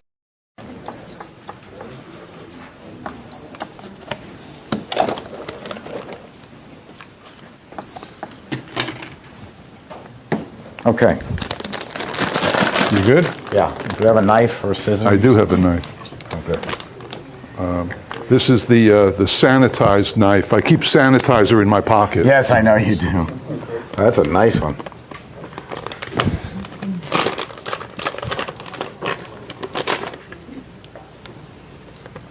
All right. Can't believe that weather. It looks like nighttime out there. It's ice cream eating time. You know, when it rains, you do better business. You know that? I wouldn't think so, but I do better business when it rains. I guess people have, you know, that your choices of outside are limited. So they come, you know, let's go have ice cream or coffee. Jeff, how far is your store from here? 1 hour. 1 hour. One measly hour. 1 hour. Ah, Jeff, it's not working. What? The container's too big. It's still reading 0. Did you zero it? I did. I think it's got to work. The laws of physics demand that it work. Okay. Well, if it's really chocolatey. It can't be too chocolatey.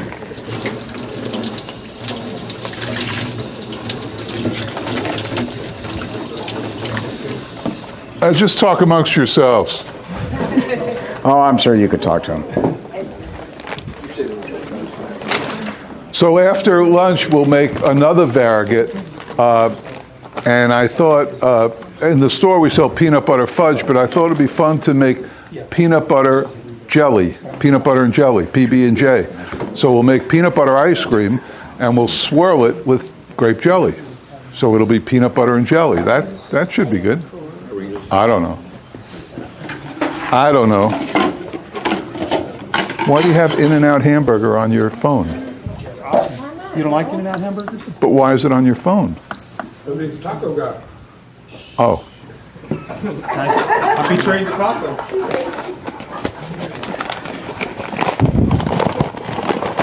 Jeff, why don't you tell him about the different grades of sugar? He did. I did, and I see you finally succumbed to the good stuff. Eh?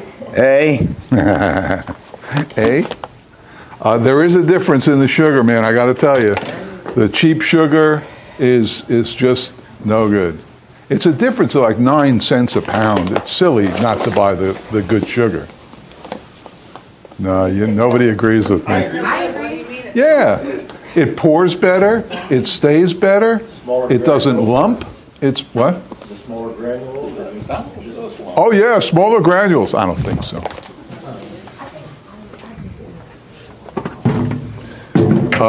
You think there's smaller granules in the Domino's? I've never noticed. I will put them under a microscope. Oh, we and ought find to out. we ought to granular it out. Yeah, we should. Okay, I've got my cocoa powder, 2.5 pounds of sugar. I hope my math is right on this. 4 quarts of water coming. What are you making, Italian ices? Mm-hmm. We made chocolate ices yesterday, didn't we? Chocolate brownie, chocolate brownie ice, Italian ices. We made chocolate brownie chip Italian ice, cream ice.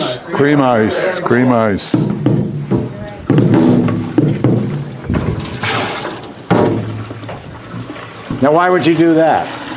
But the answer is why not? I think I could go back to some videos that say ices will never sell in my store.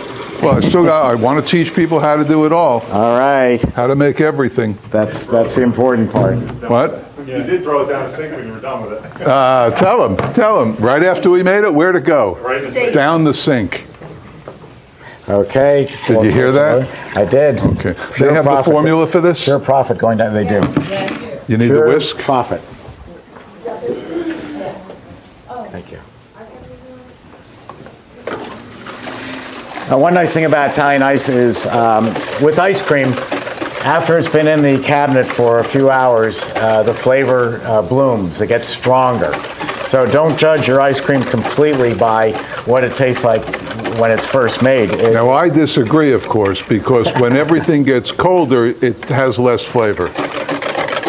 Like You I would said, agree with that, right? Like I said, the flavor enhances. I'm not talking about frozen. I'm talking about, Well, when you take it out, ready to sell it, it's not as good as when it comes out of the machine. oh, I think it's better. I think warm ice cream coming out of the machine doesn't have as much taste. But the point here is with sugar and water and flavor, what you taste going in is what you're going to get. It's not going to change. So at this point, you can adjust the flavor. You can try it and see how you like it.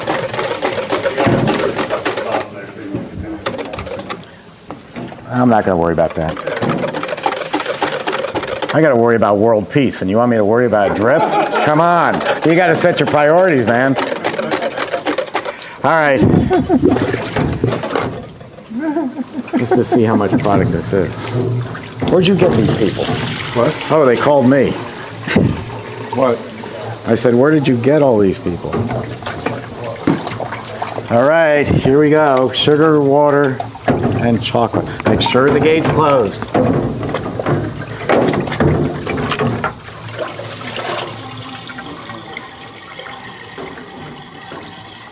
Now, as you can see on these smaller machines, I've just started putting on a new logo, a new Emery Thompson logo. Does anybody think the older people look familiar to you on this? That's the script from the 57 Chevy Bel Air. And as Jeff pointed out, the ET, which we didn't count on this, that's always been our logo. The ET is like the Ford V8 that they put on there too. So we're putting that into all our machines. Now I'm just going to turn this on, let it mix for a little bit. I set it to Italian ice on the infinite overrun control. And I am going to taste this before we go further to see how much more chocolate I want to put in.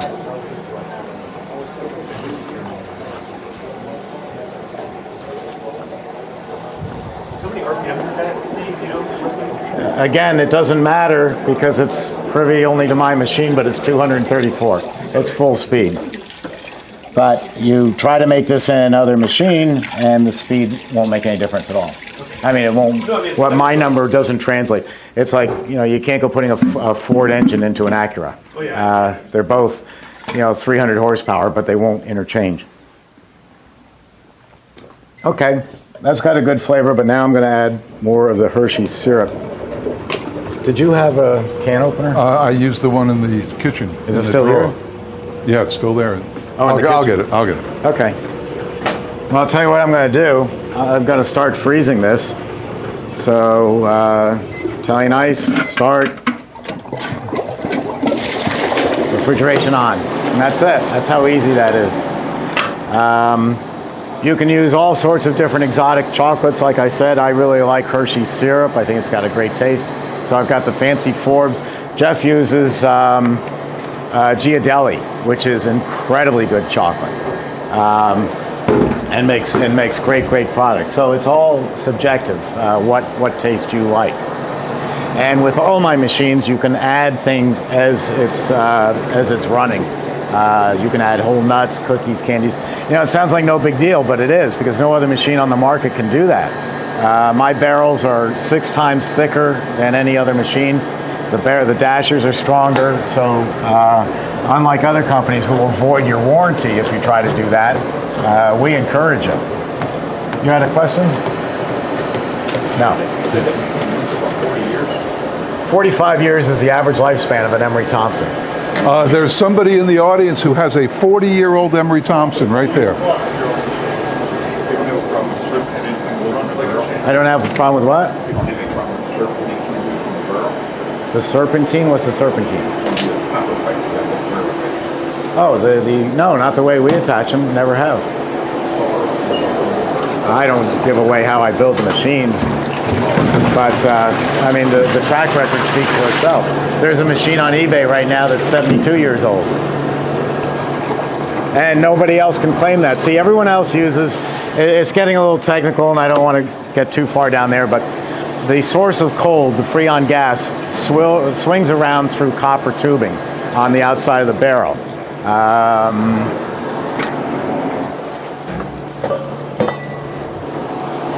First we form the barrel, and then we wrap it in copper tubing, and that's my source of cold.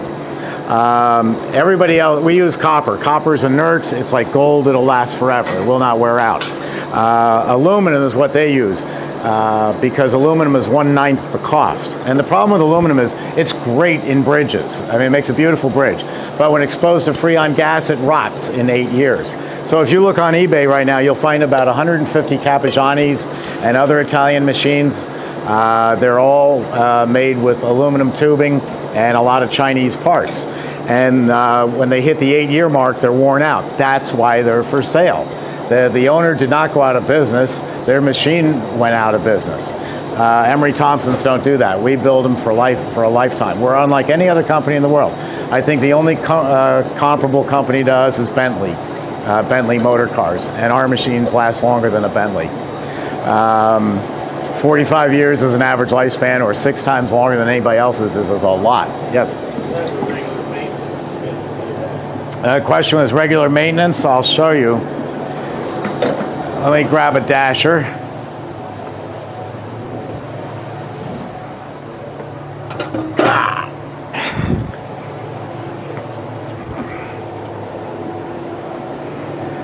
This is the 44 quart dasher. Those blades are Delrin, which is a very strong polymer resin, and everybody else has to replace their blades in 6 months. These will go 6 years. No sharpening, no nothing. The reason is we designed this spring-loaded system about 9 years ago, so that as the blades wear, the springs still push them out against the walls. So even though the blades are wearing, they're still scraping just as good as the day they made it. On the maintenance of the machine, at the back end of the machine, there's a drive shaft that pulls out.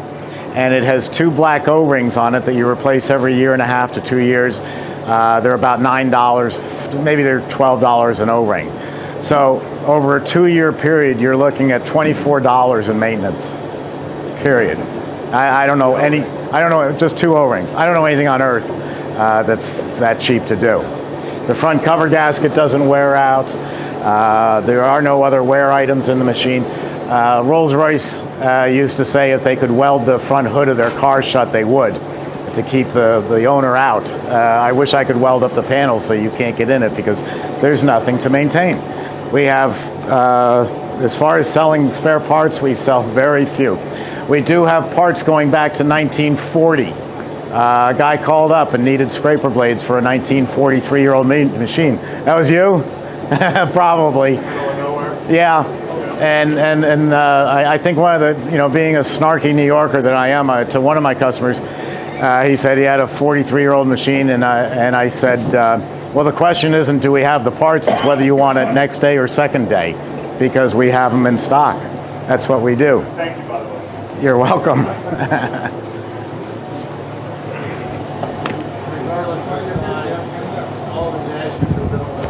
Sure, I'll pick any one. That's so hard. Here's the 12 quart dasher. Same design. Hi, Bill. Same design right there.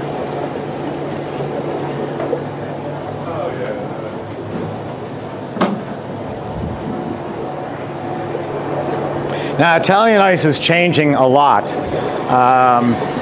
It used to be, when I was growing up, lemon, cherry, grape, orange, and if you're a New Yorker, chocolate. Now, I think mostly in part to a business called Ralph's Ices up in Staten Island, Larry DiStefano. Larry came down, visited once, and we talked about how the high heat and high humidity in Florida, a high-fat ice cream like our customer Haagen-Dazs, it'll make you sweat, it can give you a stomach ache, it makes you feel very uncomfortable. Jeff sells 10% fat, or uses 10% fat. So do I. That's the federal minimum. In New York, you couldn't get away with that, because in New York, where we have what I call the fat wars, if I'm selling 14%, you're going to sell 16% fat, just so you can say I'm the richest ice cream in New York. Well, when you get into practicality, a 16% ice cream down here in Florida, you have people dropping dead in the parking lot, and that's lousy for business. So I'm running a low-fat ice cream, and the Italian ices, Larry looked at the humidity and all, and he said, well, why couldn't we take sugar and water, the basic ingredients of Italian ice, and make an ice cream flavor? So sugar and water and peanut butter and jelly, sugar and water and Oreo cookies, sugar and water and mint extract, chocolate chips, and green coloring, mint chip, Italian ice. So you have all these different variations that you can do. And then now, the addition to the Italian ice business of selling all these different flavors, now, of course, you can do the dairy-free ice creams, which are also, in essence, an Italian ice.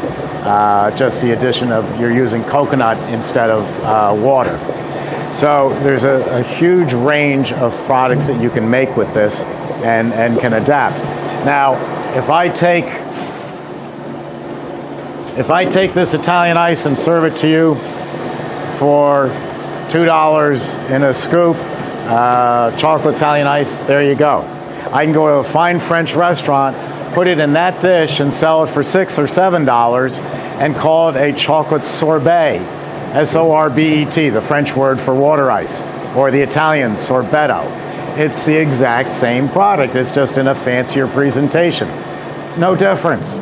So ices, the only downside to ices is it's seasonal, especially up north or anywhere not here in Florida. It's going to be May. I used to say May until Columbus Day, October. A lot of people now stay open through Thanksgiving. But for the most part, you can take the winter off. You might work 18 hours a day in the summer, but you can spend the winter in the Caribbean with all your money. So in the off season, if you don't want to take the time off, you can take this around to restaurants and sell it to them as sorbets.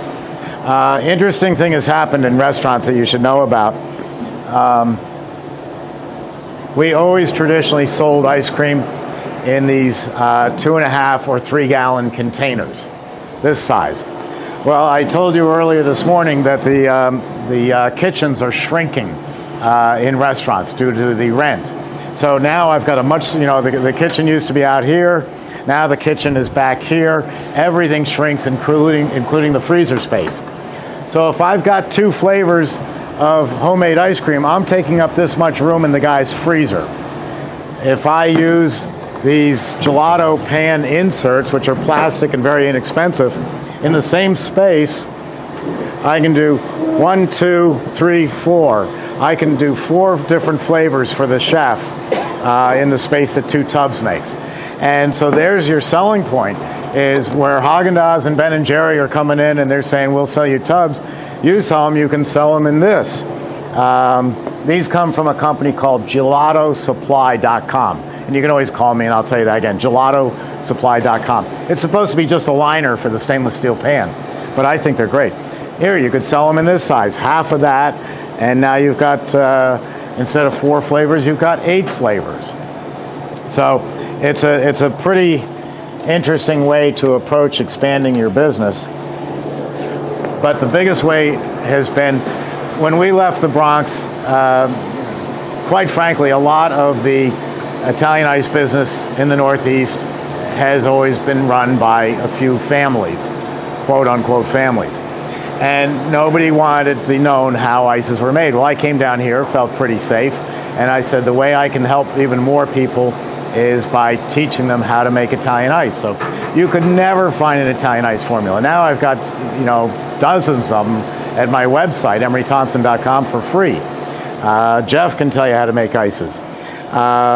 And so now when someone comes up to you and says, oh, I wish I could get into the ices business, instead of the old answer, which was, no, you can't, you'll never be able to do it, or you have a machine, you've got 1 push cart, and you say, well, that went well this year, I think I'll buy 3 push carts. Now you own 4 push carts, you have 4 employees, you're running QuickBooks, you're paying federal tax, state tax, local on the employee, you have to worry about health insurance, all this stuff. It's so much easier if one of you in the audience comes up to me with my push cart and says, gee, I wish I could do that. Well, you can. You call me by Tuesday and you tell me that you want a tub of vanilla, 2 tubs of cherry, a tub of mango, and I will have them ready for you on Friday afternoon. You come to my place on Friday afternoon, bring cash, no credit cards, no checks, no broken promises, no net 30, cash only. And you take away the product. So, I have a push cart. You walk up to my push cart, I sell you a lemon ice. That's a retail, you're throwing stuff at DF? Oh, it's for trash. That's a retail sale. You walk up to my place of business and you buy 6 tubs of lemon ice and you walk out with it. You put it in your igloo cooler. I've frozen it down to 10 below so you couldn't scoop it with a hammer and a chisel. And you drive it home, and that's still, in my mind, a retail sale. So now you can have 5, 10, 15, 20 people selling your ice, and they're not working for you. All you're doing is collecting the money. And I have done this over and over and over again. And what does it do for me? Well, it does a lot. I got them started with this machine, a $10,000 machine, and now they come back, they say, I'm working at 18 hours a day, I need a break. but if you're working anything 18 hours a day, you can afford to buy a larger machine. So we're going to expand your business with you, but not today. That's exactly the way Jeff started. He started with a CB350 and graduated up to a 24 quart when he could afford it. Not today. I'm the owner of the company. I don't have to meet a quota. I don't have to push you into something that you can't afford right now. So we get you started slowly and we work up from there.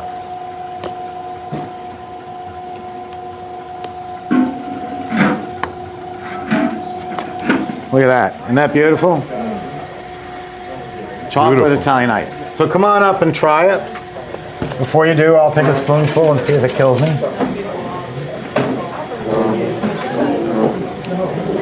Hey, that's not bad. And notice how refreshing it You is. don't need a spoon. No, I need two of them though, please. we may be all day with the squeeze cups. They'll wait. If we had a better scoop, it might be. I know, you need a spade. There's a joke there, but No, there's I ain't gone there. not. No Kathy Griffith for Here. me. Should have kept my spoon. I got it. This is the way we do it. Here you go. Nope. You don't need a spoon. Come on, man up. Man up, I love it. You're now all officially New Yorkers. Yeah. You're eating it the way you should. Squeeze it and eat it. Yeah, there you go. Make a mess. We'll take one for Dad. Fabulous. I think I got it. Right down the side. There you go. More on the floor. That's all right. One's good. This is fun food. We play with it. There you go. Let's see. There's $2. There's $2. I can keep this up all day. There's $2.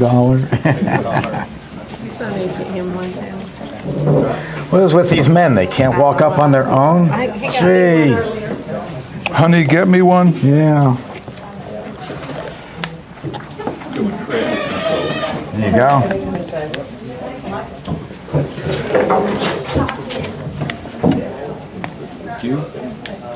$31 today. Wow, that's our biggest, I think. So how did you get the rest of this out of the machine that's stuck in that back or whatever that's called? Would you I pulled it too stiff. I would have pulled it softer. But Nate, you want to try since it? it is there like that, since it is there. Well, I can wait a couple of minutes and it's going to melt. Oh, it would just melt out. This is Yeah. Forbes. This is the Forbes chocolate. Combination of Forbes and Hershey. Okay. And so Forbes is basically a milk chocolate.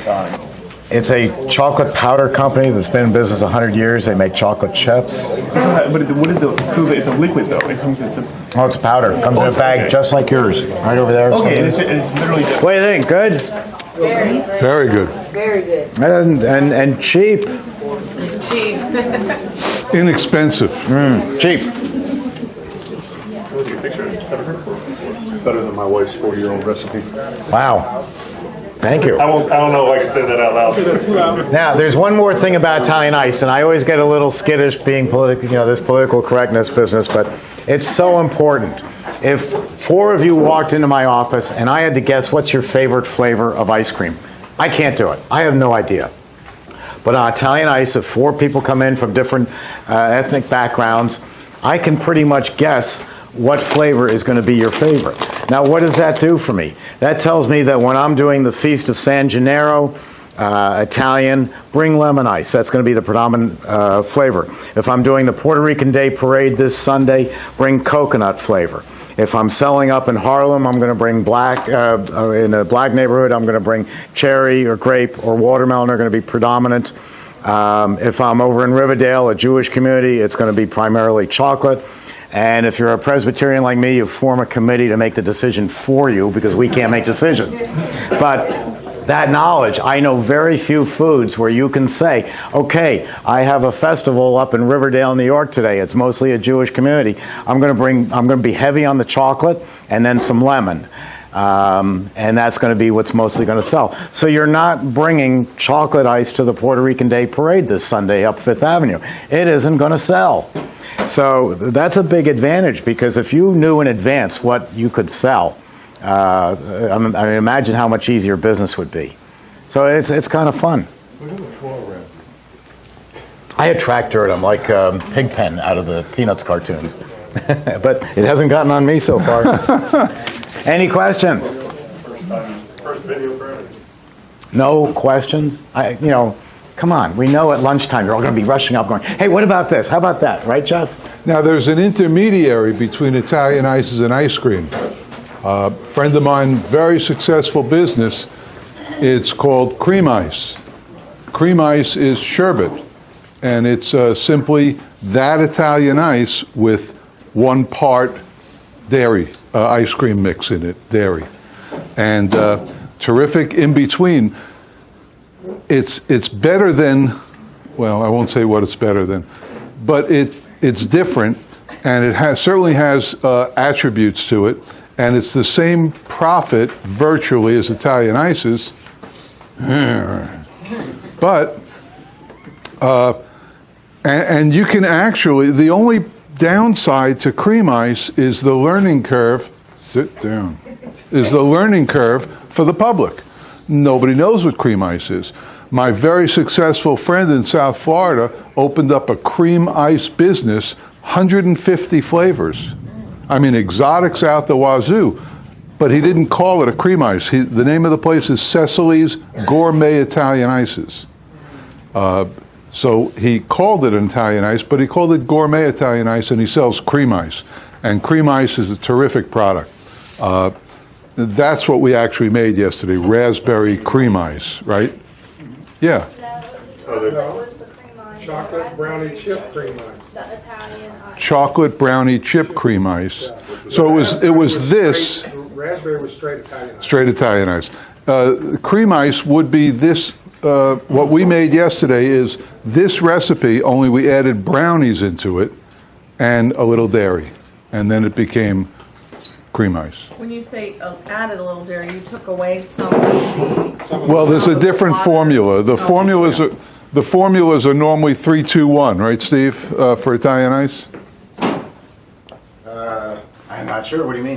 Well, it's three. There's a formula for Italian ice and a formula for cream ice, and it's X quarts of water, X pounds of sugar, and X of the cream ice would be the dairy. So yesterday we used 5 quarts of water, You behave. Come on. 3 pounds of sugar, and 1 quart of dairy mix. So it was 3-2-1, 5-2-1, and that made cream ice. Jeff and I need a break, so we're going to sit down, and whether you like it or not, we're going to answer your questions. So let me throw a question out to you. What is your major concern in your business or getting into business? What worries you the most first? Yes? Getting started with money.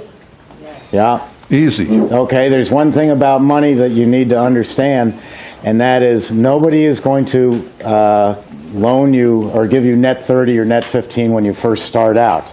So instead of relying on credit cards, you need to have, I'd say, $6,000 in the bank before you open. Now, you're not going to hear this from other companies, but the reason my success rate is over 95% with my customers is because I hide behind the fact that I'm a New Yorker. I give straightforward answers. Come on. If you don't have $6,000 in the bank, you're not ready to go into business. What's the matter, Jeff? Come on, I put this there so that wouldn't happen sorry. and We'll go go- all over the floor. I'll go ahead and just put the tub there. So you got to have that cash in the bank, and please don't use credit cards. Now, I can teach you how to get into a business with a store and a machine for $13,000. So let's talk about it. I did it. What? Tell them about it. If you can do it, if it's not too long. I tried to get Brian to put hail on there. He wouldn't listen. Oh. No, that's not going to happen. He's not going to learn. No, I've been doing videos for 3 years. I grew up with people doing this for me. I'm sorry. You know. Yes, ma'am. That's why I'm Like, how here. much does this cost? I don't know. It finally comes out why Jeff's here. Please have a seat. Relax. Okay. Tell us about, because you have done it and you've done it very well. $15,000, all you need to open a legitimate ice cream store anywhere in the country. That's it. And that's including the machine. Oh, yeah. Well, so what's the other 5,000 going to if the machine's 10? Well, you're going to need a triple three-bay sink. You're going to need a hand sink, a mop sink. You'll need a stainless steel table. You'll need a chest freezer and a refrigerator, and you're in business. So maybe 20,000. No, 15, 13, actually. That's with one of these 350s? That's correct. That's correct. What kind of keywords do you use? Say you have multiple shops in your area. Does it have like key advertising words that you use? I've been in business 7 years, and how much have I spent in advertising? Zero. What's on your storefront? You have like homemade? You have It says Mystic Ice Cream Cafe. 32 homemade flavors. One of your 32 homemade flavors. One of your best selling points is you. Jeff and I have... Well, actually, your best selling point is the first person who walks through your door. That's your first salesperson. The second person who walks in is your next salesperson. Yeah. And if you can adhere to those few little things, you'll be wildly successful without... It's hard to advertise an ice cream store without cheapening yourself. You can advertise, $1 off. It's not going to bring anybody in for $1 off on an ice cream. Not going to bring anybody in. But if you have a guy, hey, grab your wife. I got this great place down the street. Location doesn't matter. It's insignificant. It has no bearing on your future. And I'm proof of that because you can't see out the front of my store. It's pitch black at night, and we're only open at night. We're open 20 hours a week. And I'm a millionaire. What I was going to say is your name, yourself, is one of your biggest selling points because in my case, I'm third generation. In Jeff's case, he's the owner of the business. People love to deal with the owner. Rita's can't do that. Kilwin's can't do that. Baskin Robbins can't do that. The fact that whether it's in your name of the business or not, the fact that you're there and that there is an owner. When you go to a town, if the couple right there, if I come to visit you, you're going to say something tonight like, "Hey, Steve, we're going to take you out to our our Italian restaurant." For dinner. It's not their Italian restaurant. Right. It's the one that they go to, they frequent. Oh, and by the way, Steve, your blue blazer looks a little ratty. From the flight. Why don't you drop it off at my dry cleaner and tell him I sent you? He'll have it done in an hour for you. They don't own the dry cleaner. People take possession of your store. This is my ice cream parlor because this is where I come. And that is so important. Another thing is social media. See that picture over there? That I took with all the machines. Sammy just happened to come walking by and sat down. I mean, that's an amazing picture. It was just by chance. So Ken, our IT man, who was That's not a real dog in there. Come on, tell him. That's real. I'm kidding. So all of a sudden, I hate Facebook. I'm sorry, but I cannot see the point of, okay, I'm going to leave this room and go make a ham sandwich, and I'm telling you about it. I know that's not what Facebook is, but yeah, you do. But I do know advertising when I see it. And we took that picture and we put it on Facebook and we said Emery Thompson ice cream machines, and then at the bottom we listed the different products it made. And the first week it got 7,000 hits. Why? Because it's a picture of a pretty dog. That's what they looked at. The second week, it got 42,000 hits. And out of 42,000 people, I got to figure there's one or two who have a friend who might want to go into the ice cream business. Oh, I saw this name, Emery Thompson. The point is, social media has changed absolutely everything. Like I was saying this morning, Jeff and I might talk about getting a new cell phone, but someone who is involved in social media is hitting 200 or 300 people. This is not to get political, but that's where fake news has come from, is you can spread a story in an hour worldwide. And you can use that to an advertising standpoint too for dirt cheap. Ken, come Well, on. I do use Facebook for the business. Ken, what is that? This is Ken, our IT Right. head from our IT department is in Texas. He's Texas Technology Division of Emery Thompson. What do those Facebook ads cost us? A couple $100 a month. A month, yeah. And that's not a lot for advertising, but it's putting it, I would never spend that in a newspaper like people used to. And I agree with Jeff. $1 off a product is not going to get them in the door. But if you get a following on one of the social media and you announce on Thursday night what your flavor for the next week is, you get people buzzing. You get people talking about it. I have, on Facebook, we have, you're better at this than I am, all the reviews about our place, right? Right, Rosie? Where's Rosie, right? All the reviews. And that's a great thing for people who they look up our ice cream store and they see 5 stars all the way down the line, and that's a good thing. If you'll do these 4 things, it's a lock. Number 1, make the best product you can. Best product. Forget what it costs you to have this better than this. Make the best product you can.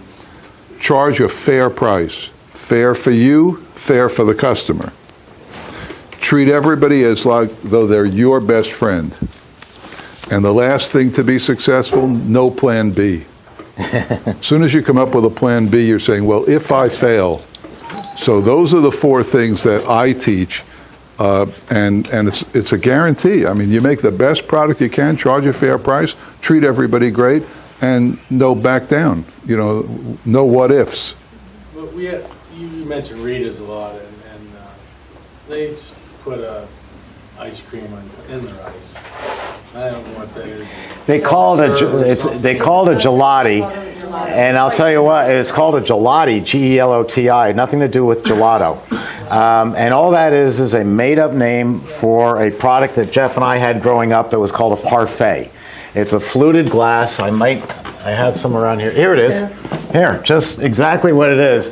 If I was going to do it in your store, in a nice store, that's what you call a fluted glass. Growing up, we called that a parfait. And what they did is they put orange sherbet, now AKA cream ice, in it.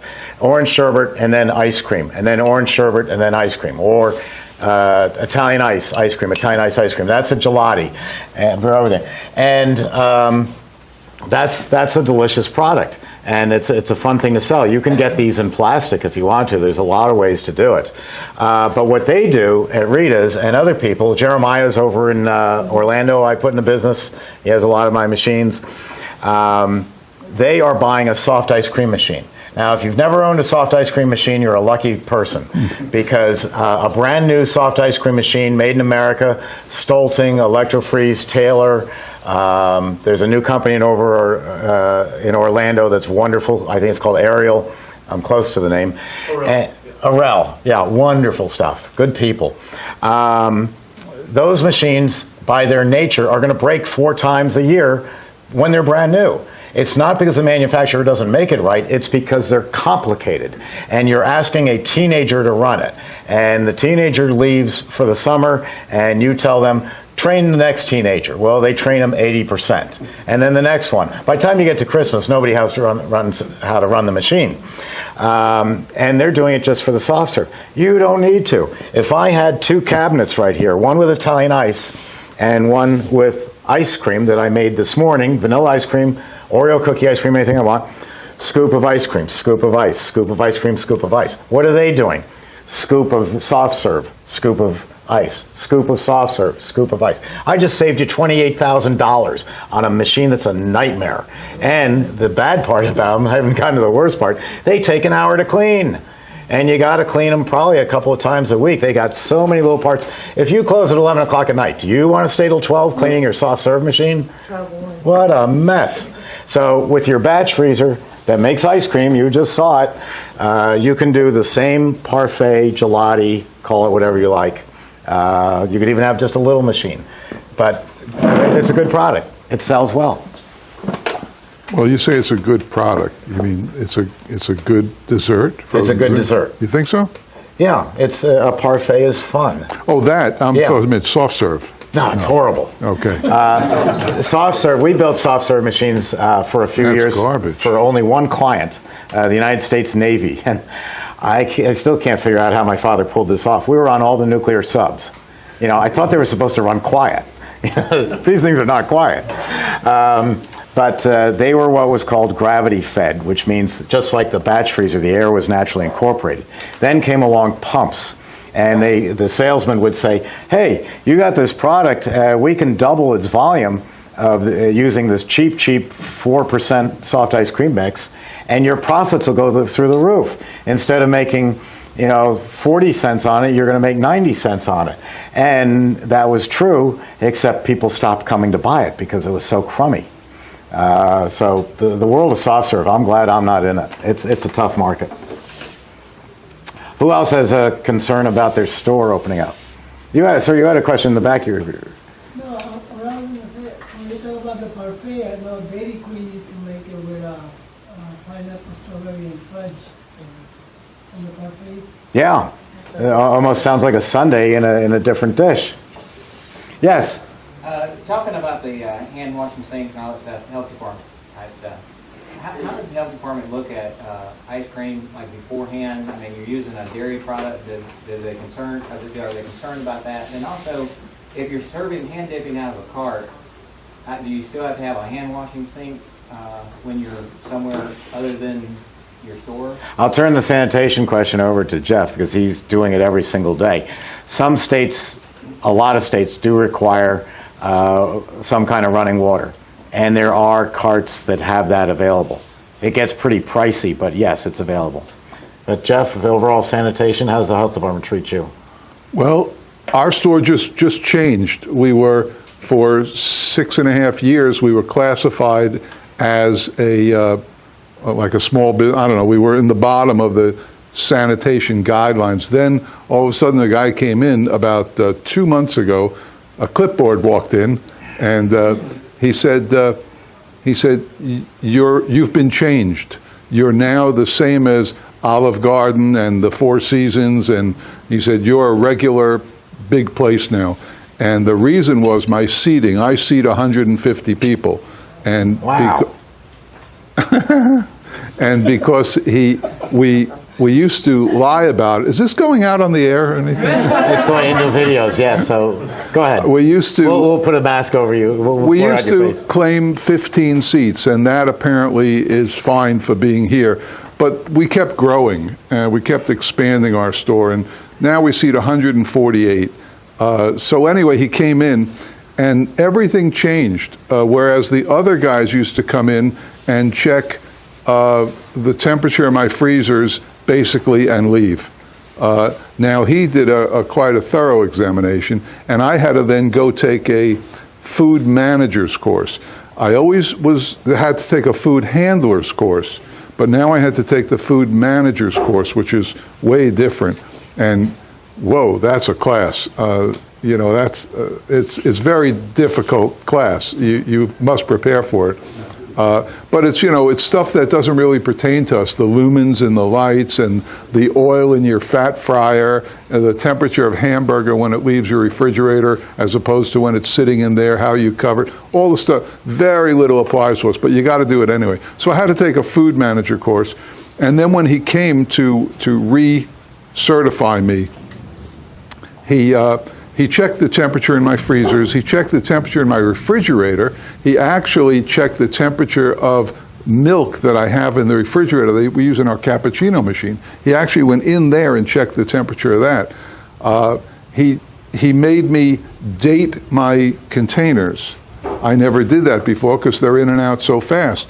But he said you have to have a date on each container, which is no big deal. We handwrite the flavors. When we make the ice cream, you did the lids yesterday, we just write RR, rum raisin, and then yesterday we put 66. So it's RR66, and we throw in the freezer. So now they're all dated. Other things, but nothing as major as that class I had to take. That gave me a lot of angst. I was nervous about it. I did pass. I got a 90 on it, but not without extensive study. The other class is easy, the food handlers course. Now, our state requires that if you're in the lower class of, not lower class, but in the lower category of establishment, a food handler has to be on premise at all time. If you go to the other one, then the food manager has to teach the employees how to become food handlers. And then they get certified. You become a certifier of other people, which is okay. You know, it's good that they all know that stuff.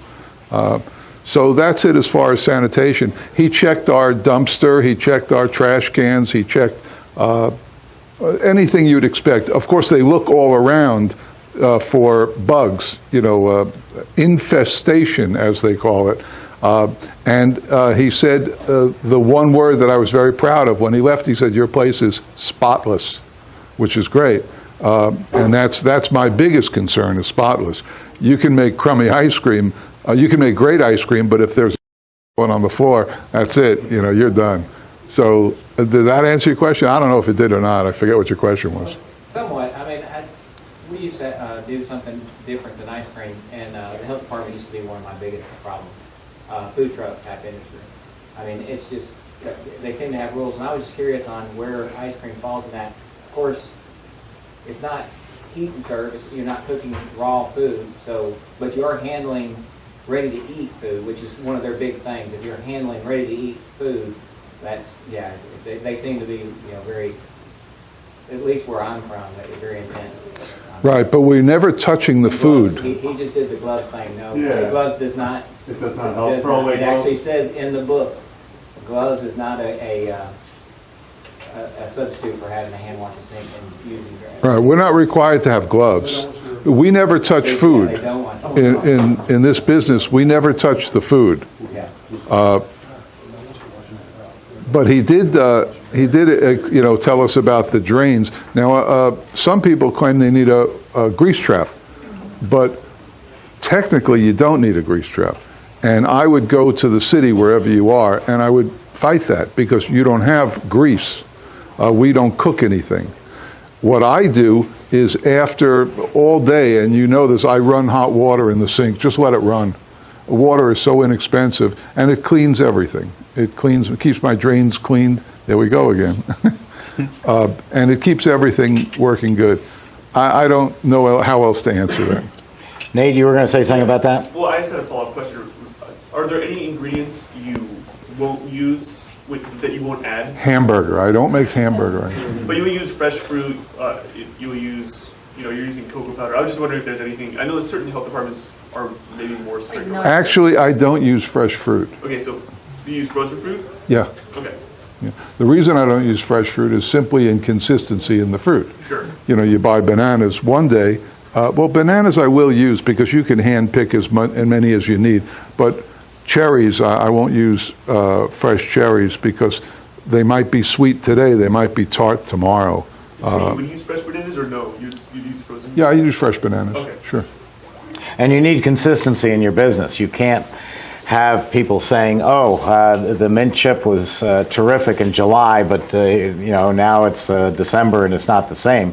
Well, it should be, but so maybe that's not the best analogy. But if strawberries are in season in one particular month and you want to make it in January, the strawberries coming from Peru are not the same as the ones coming out of Florida. That's why Restaurant Depot, you might pay a little more. Fresh frozen is much more expensive, but there's consistency in your product. You buy those bags for $22, which is a little more than a batch in my machine, and they're always good. All throughout the year, you're getting cherries that are perfect. Yeah. So you want to try to stay away from stabilizers as much as you can. Don't use them. I don't use any of them. I don't use, what's the other one? Stabilizers and what's the other Emulsifiers. one? Emulsifiers. I don't use those. Well, they're in the mix. Yeah, but not a lot. I mean, Not you a could lot. certainly add more. Mango mix back there, you're saying. They're in there. Well, if you use the mango mix, yes. Yeah. But if you're just shopping at the supermarket, you don't have that problem. Right. So just use fresh, and you don't have to worry about that. Or fresh frozen. Yeah, I use all fresh frozen, meaning not in a can. Because, you know, people have gotten so much smarter. There are exceptions. Normally, I would say, if you have a mother walk into your store with a stroller and she sees bright red and bright green and bright yellow, she knows, red dye 40, yellow 17, green 6, and I'm not feeding that to my baby. When we were growing up, our parents said, hey, listen, if it keeps you quiet, eat it. So things have changed. But there is an exception to that. I want to show you. This is kind of fun if I find it. And that is there's a company called Green Mountain Flavors. And Green Mountain Flavors is, the president of the company is Stan Sitton, S-I-T-T-O-N. And Stan is like the two of us and Dairy Free over there, easily accessible to answer questions. We're not Capajani. Green Mountain Flavors makes concentrated extracts and colors out of all natural products. Now, this is a story I repeat all the time, but here is a bottle of red beet concentrate. And Stan sends this to me, and I wrote him back. I said, Stan, this is back in the Bronx. I said, Stan, I'm in the South Bronx. Do you think I'm going to sell beet Italian ice? Come on, it isn't going to sell here. And he starts laughing. He says, no, Steve, this is how, if you want to make a bright red product that's going to attract children like Superman, that you can do it all naturally. Beets are the most, the reddest thing in nature. And he said, we take fresh beets and we distill it down and we pull out the color and the taste, and we end up with a concentrate that is just concentrated beet juice. And so now if I need something to be really red, because that's the nature of it, like Rainbow Italian Ice or Superman Italian Ice, I can use beet juice concentrate. And he's got them for almost every color under the sun. And again, back to, and I think it's probably true in some ice creams, certainly isn't Italian ice. There are certain flavors that drive chefs crazy. Watermelon, cantaloupe, honeydew. You take a honeydew melon and you squeeze it and all you've got is water. There's no there's no strength. They taste good when you eat them, but when you try to use it in an ice cream or an ice as a fresh fruit, there's not much there.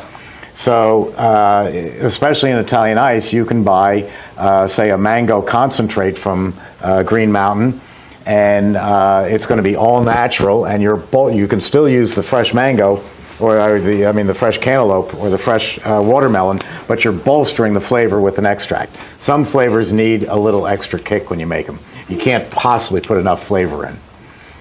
Strawberry is always strong. Mango's strong. So it's just another way to improve on your product if you need to. All natural. That's a big change over the years. Just to throw this out there, we have several recipes that use Green Mountain flavors, including some sorbet recipes as well. So sorbet and dairy free, but I mean they're the best natural flavors for sure. Yeah, and he's in Oswego, Illinois, so if you go looking for him in Vermont because it's called Green Mountain Flavors, they're not there. But good company. And I list a lot of these at my website. There's also 264 what Jeff would call disasters, me making ice cream. But it gives you, it shows you how to do it. And I think as you've are seeing here today, just how easy it is. I once had a class like this up in Tarrytown, New York, and I said to the class, it's not brain surgery. And don't you know, the guy sitting in the front seat, he says, I'm a brain surgeon. And you're right, it's not brain surgery. I go, I'm never using that expression again. It is simple. Okay, alcohol. How many, the class for you show some alcohol in your ice cream. How many classifications are there in alcohol licensing? 45 in Florida. 45 different categories. Is that relatively consistent throughout the country? Or? I wouldn't know that. I just checked Florida. They're all using alcohol in ice cream. Every state is different. The one that I would have expected to be the most strict, New York, is one of the most lenient. So there's no rhyme or reason. It's up to the state. Is it a complicated process? No, it's an application. It's percentage. How much of the whole 5 gallons of ice cream you make, what percentage is alcohol? Not to serve it, but to buy it. Yeah, to serve it to the insane. The other good thing about Green Mountain is every time you call, a human answers the phone. Yeah, just like here. You answer the phone. Yeah, that's true. I do. Well, I'll tell you what. We're going to feed you, and then we're going to do some more fun things. So we'll bring the food in. This is great. Yeah, this is nice. We get to sit here and not work. Right. Maybe we should do this all day. All right, I'll go get the food, and we'll be right back. Okay, we're 5 going to get cups going of again. water. Yeah. Nate, you need help?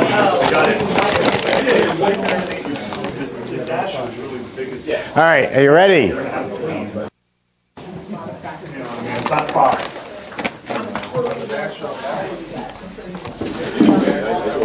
All right, now, everybody.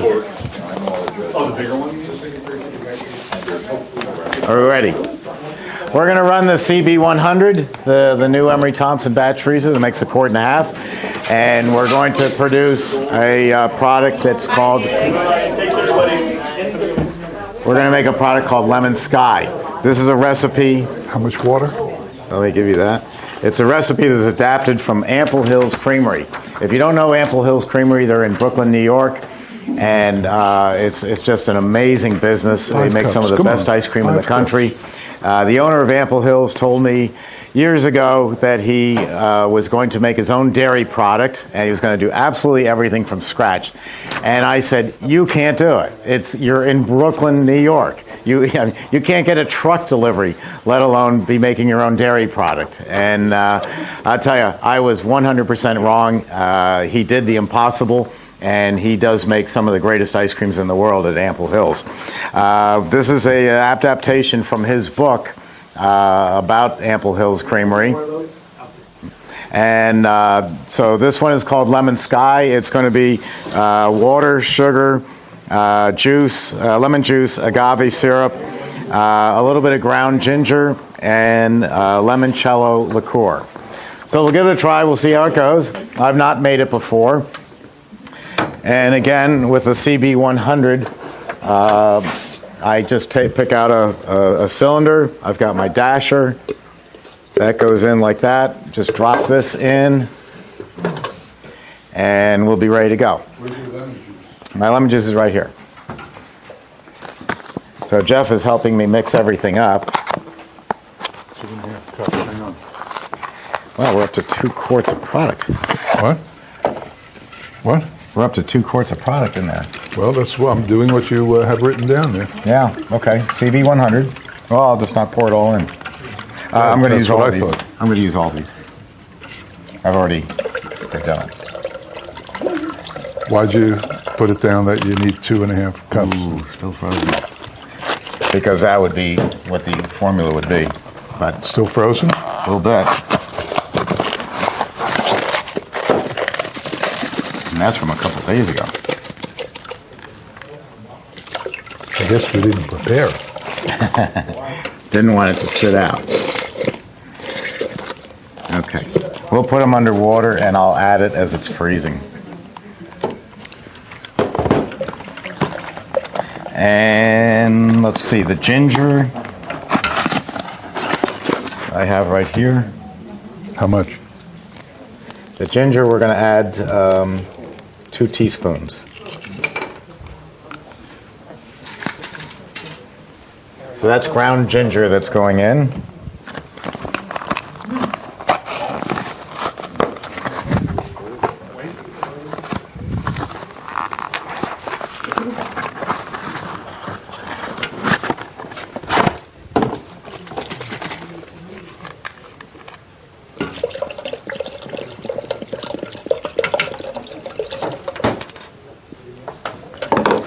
Okay. You're a wreck.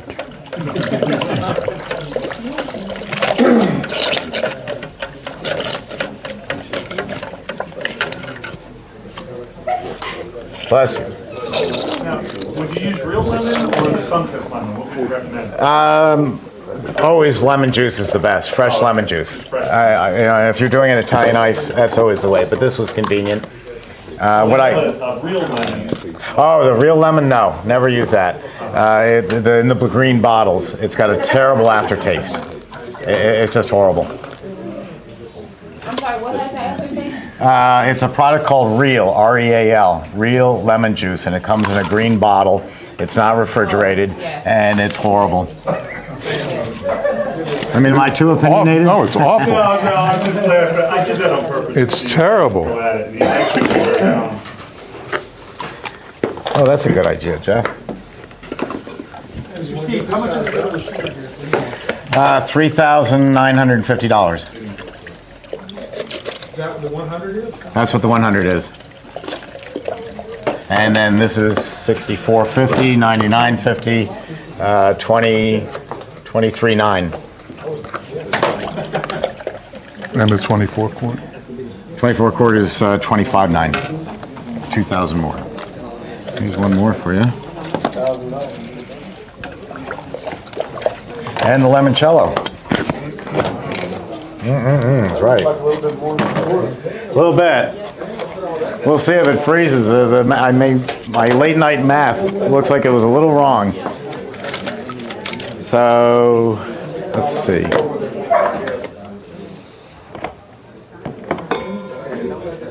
I'll go get Sammy's dog food cup. She has a measuring cup. What? I'll be right back.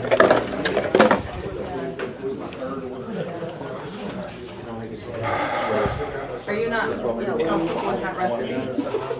Well, I just marvel at how he's like imagine if he made a sandwich with 5 ingredients in the kids, they'd be all over the place.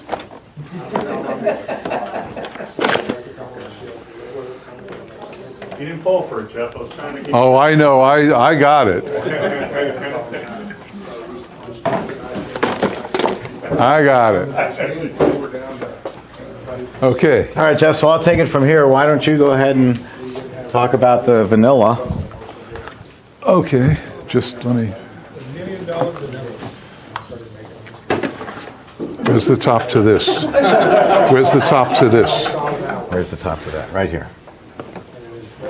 Ooh, baby. Yeah, because you added all that lemon and you didn't compensate with the sugar, it might be somewhat tart. It's a little tart. Add a little more sugar. Yeah. How tart is it? Okay. There you go. That's good. He speaks my language. Because I know the limoncello is tart too, or Yeah. so I've heard. You probably need the rest of There's only a hair left in here. Go for it. See, the difference between watching an Italian video and us is we're having a lot of fun. And we're experimenting and we're trying things. We're not wearing a toque or whatever they call it, and we're not using a spectrograph. We're kind of relaxed about it. Okay, while he's making this, we're going to talk about vanilla. Vanilla is a big thing in the industry today because the price has gone through the roof. This container here, which he gets for free because he knows the guys, and we all have to buy it. This is what, 400 now? No, it went up to 600. Okay. 566. I just looked it up on their website. Okay, this is. It's gone down. Just put this in my stuff a little bit. I mean, he don't pay for this stuff, right? Right. Okay. So actually, never mind. So in my world, it's become cost prohibitive to use stuff like this. And what you can do, the beans are running about $300 a pound. And they come like this in freeze-dried container packages. And I don't even do this anymore because the cost is silly. I used to pay $30 for this. And now they're $300. It just... And here's the story on vanilla. Why is it so expensive now? Well, here's the deal on vanilla. Vanilla is made primarily in 3 places in the country, in the world. It's made in Mexico, where it started. They started making vanilla. Vanilla comes from the orchid plant. You know orchids? That's what vanilla comes from. Don't look at him. I'm telling you the truth. So it comes from orchids. And here's the deal. Mexico made vanilla, but they didn't know how to reproduce the plant. They sent it abroad, and in Indonesia, they didn't know how to do it either, but a child slave way back when discovered that the plant blooms once a year, And when the plant blooms, the orchid plant blooms, this kid figured out that if you take your two fingers and you press together the male and female parts on the plant, or of different plants, you can propagate them? Pollinate them. You can pollinate them, and then they'll grow into pods, which is what that is. So he discovered this, and then they sent it to Madagascar. Now Madagascar accounts for, I believe, like 80% of the world's vanilla. And everybody wants Madagascar vanilla. Well, the problem in Madagascar, in 2014, I think, they had a cyclone, which is a tornado hurricane, and it destroyed a lot of the crops. So the prices went up. Now, it takes a year between doing this and getting the product. So they raised the prices immediately to compensate for that time period when they knew the price was going to go up because they lost their crops. That's what's written about it, because I did as much research as I had time for, and that's what I discovered. Now I'll tell you what I feel. Not that you care what I feel, but what I feel is this is all BS. This is all a bunch of hooey. I don't believe that. Oh, by the way, the third place vanilla comes from is Tahiti. So you have Mexico, Madagascar, and Tahiti. Those are the three main vanillas in the world. And they each have different properties. People seem to gravitate towards the Madagascar vanilla because of what they feel its properties are. I don't. And I'm not going to become a slave to buying $800 a gallon vanilla when I use an ounce per quart and I make 50 gallons a day. I'm not going to succumb to that. So what I did was I started to gear my business towards bold flavors. This is way back when. Vanilla is an enhancer of flavors. Unless you're making vanilla ice cream, then it's the flavor. But I'll tell you how to get around that too. But the vanilla enhances the flavors.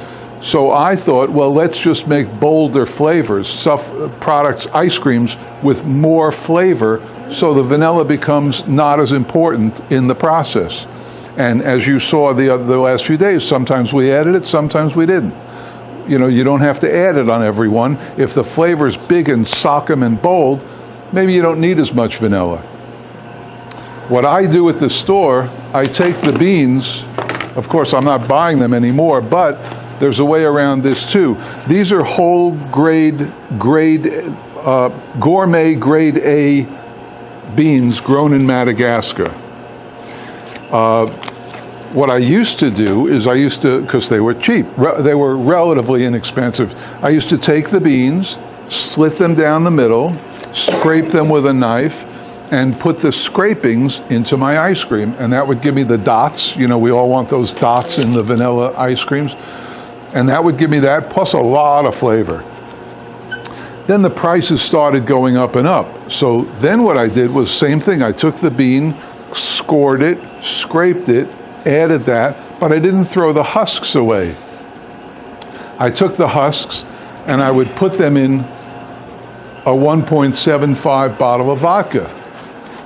And I would put this in a dark place in the store, and in a week I would have this. And in 2 weeks I'd have more flavor.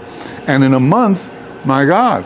And I used so many beans that I had these stacked up in time. I would have one that's been sitting for 2 months, one that's been a month, one that's been 3 weeks. And that's amazing vanilla. But then the price of beans went up and up. So I started saving this for my friends, you know, for ice cream that I was serving at my house or to my friends. And then, and then I discovered this product from Nielsen Massey. You deal with them? Yes. Okay. Great. This is vanilla bean paste. And that's great, isn't it? Did you smell it? I was going to take it home. Smell it. You take that home, I'll take that home. Smell that. Yeah, but this is homemade. Wow. Very Terrific. strong. Right. Then I discovered this product, pure vanilla bean paste. This is great. This is everything I was trying to accomplish by scraping the beans and adding it to my ice cream. This is a thick mixture of vanilla beans. How much is that, Mr. Mayor? What? When I first started buying this, these bottles were $28. And you checked yesterday, and on eBay they're $92. On Amazon they're 70. How much? 77. 77. And that's 1 quart. And considering using an ounce per quart of mix, it just cost prohibitive. If you're watching, you can send me some like you send it to Steve. I'll be your best friend. So what I've done is I decided to buy, now understand, when I did my research, what I read was that 85% of the world is not using real vanilla anymore. They're using what's called vanillin. You know, with vanillin, and that's pretty much a generic blend, a synthetic blend. It's not really from the bean plant. And people don't even know they're using it, but they're using it. That stuff's probably the real deal because they'd get in a lot of trouble. But anyway, so 2 things I'm doing to overcome this mountain of vanilla crap that we all have to put up with. I believe the ice cream industry is the main user of vanilla. More than the baking industry, more than the additives to other foods industries. Ice cream is the #1 user of vanilla. So we're sort of being held hostage now because although they had that big typhoon in Madagascar, well, what about Mexico? I think Mexico's bigger than Madagascar. I'm not sure about that. And I think Tahiti is growing a fair amount. And now there's even, I believe, in Indonesia, they're making vanilla too. Just like Cuban tobacco. It used to be Cuban cigars. Well, now the Dominican Republic is making great cigars comparable to Cuban cigars. So what I found is Mexican vanilla is working good for me. It's relatively inexpensive, totally accessible, and between using that and making my ice creams much more flavorful and relying less on vanilla, that's how I'm getting around it. So there you go. Any questions about that? I used to certainly, Steve will tell you, 1 ounce per quart of good vanilla when we could afford it. But I can afford it. I just have an aversion to being held hostage. That's all. I'll tell you a little bit of that I learned too. The rest of the story, which, like you said, doesn't get better. First off, I have to say, way back when, during the Iranian hostage crisis, the only place that you could get good, pistachios was from Iran. Iran was the place to get pistachio. And you're right, Americans are the #1, and ice cream is the #1 user of these products in the world. So during the Iran problem, that was what, in the 80s? 80s. American ice cream parlors, we kind of all got together and said, we're not going to sell, we're not going to buy that flavor. We're just going to stop. No more pistachios. No more pistachios. I mean, until we got to that point, some of the unscrupulous people were putting peanuts in, and this is before peanut allergies existed. But everybody stopped buying it. Well, the law of supply and demand is absolutely wonderful because it took a good 15 years, but they took those pistachios and found that they could grow them in Northern California. And today, Northern California is the largest producer in the world of pistachios, and they are better than anything else in the world. So supply and demand will take over. And those vanilla people are going to find out real quick that they're not the end all to vanilla. But it's the farmers. It's not the producer Nielsen Massey. It's not Lockheed. No. It's the guys growing the stuff, and they treat it like oil is treated. I mean, we can produce Brent Texas crude in Texas for a very low price. But when you put it onto the market, it's sold at the same price as the Arabian oil. It goes as the going rate. So if Mexico can produce it cheaper, Why should they sell it cheaper when the Indonesia or the Madagascar is up that high? But here's the real scary part, as told to me by Lockheed, if I have this right, is Jeff is absolutely right. What a great place to work, picking vanilla beans, ripe vanilla beans, because they're on orchids. You know, it must smell wonderful. Ripe, dark vanilla bean stalks, like you saw. The other companies, not as scrupulous, have found out that we can take green beans, the green stalks, before they have matured, and we can process them into a vanilla. And so the law was also changed at the same time, very recently, to where this product is called pure vanilla. Some of the derivatives, if you take the green beans and process them in the alcohol, you can call it natural vanilla. Well, who of us knows the difference between pure vanilla and natural vanilla? Well, there is a difference. So now the problem long term, which is pretty scary, is if you're the farmer, you say, hey, I don't have to wait all these months for my crop to come to fruition. I can sell them green and let them worry about it at a darn good price, and then I can go on and grow more. So we may get to a point where we never see mature stalks again, because the farmers say, hey, I can make a lot of money. So there are lower priced vanillas that will be coming out, but will they be the same as pure vanilla? Of course not. But we may not have. We'll adapt. But we may, we will adapt. But we may not have the luxury until and if that price comes down. It came down with the nuts. We'll see what happens with the pistachios. We'll see what happens. Have you tried the natural vanilla? I've had natural vanillas, and what he's talking about is also vanillin.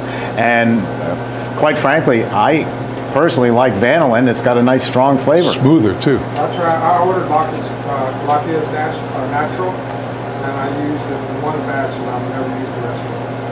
I was wrong. Well, we'll see how it goes. They have a new product coming out. They're sending to me, and I'm gonna maybe fake label it and give it to Jeff and let him try it, and he'll tell me. He'll tell me if it's good or not. He'll say right away, "Where'd you get this? It's not right." Or, "Hey, this is good stuff. How'd you afford it?" And it was cheap, and I ordered it, but it's.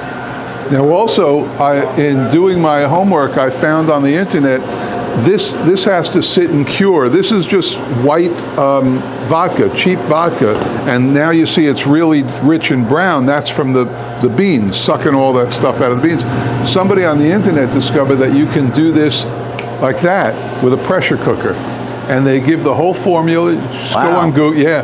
Go on Google. And what they do is they take the beans. They tell you how many beans, and they, I guess they put the vodka in the pressure cooker. It's an electric pressure cooker, and it works. I mean, I haven't tried it because I'm okay with this. You know, I sort of like this. The first day you can see through it, and then you check it every day, and it gets like this.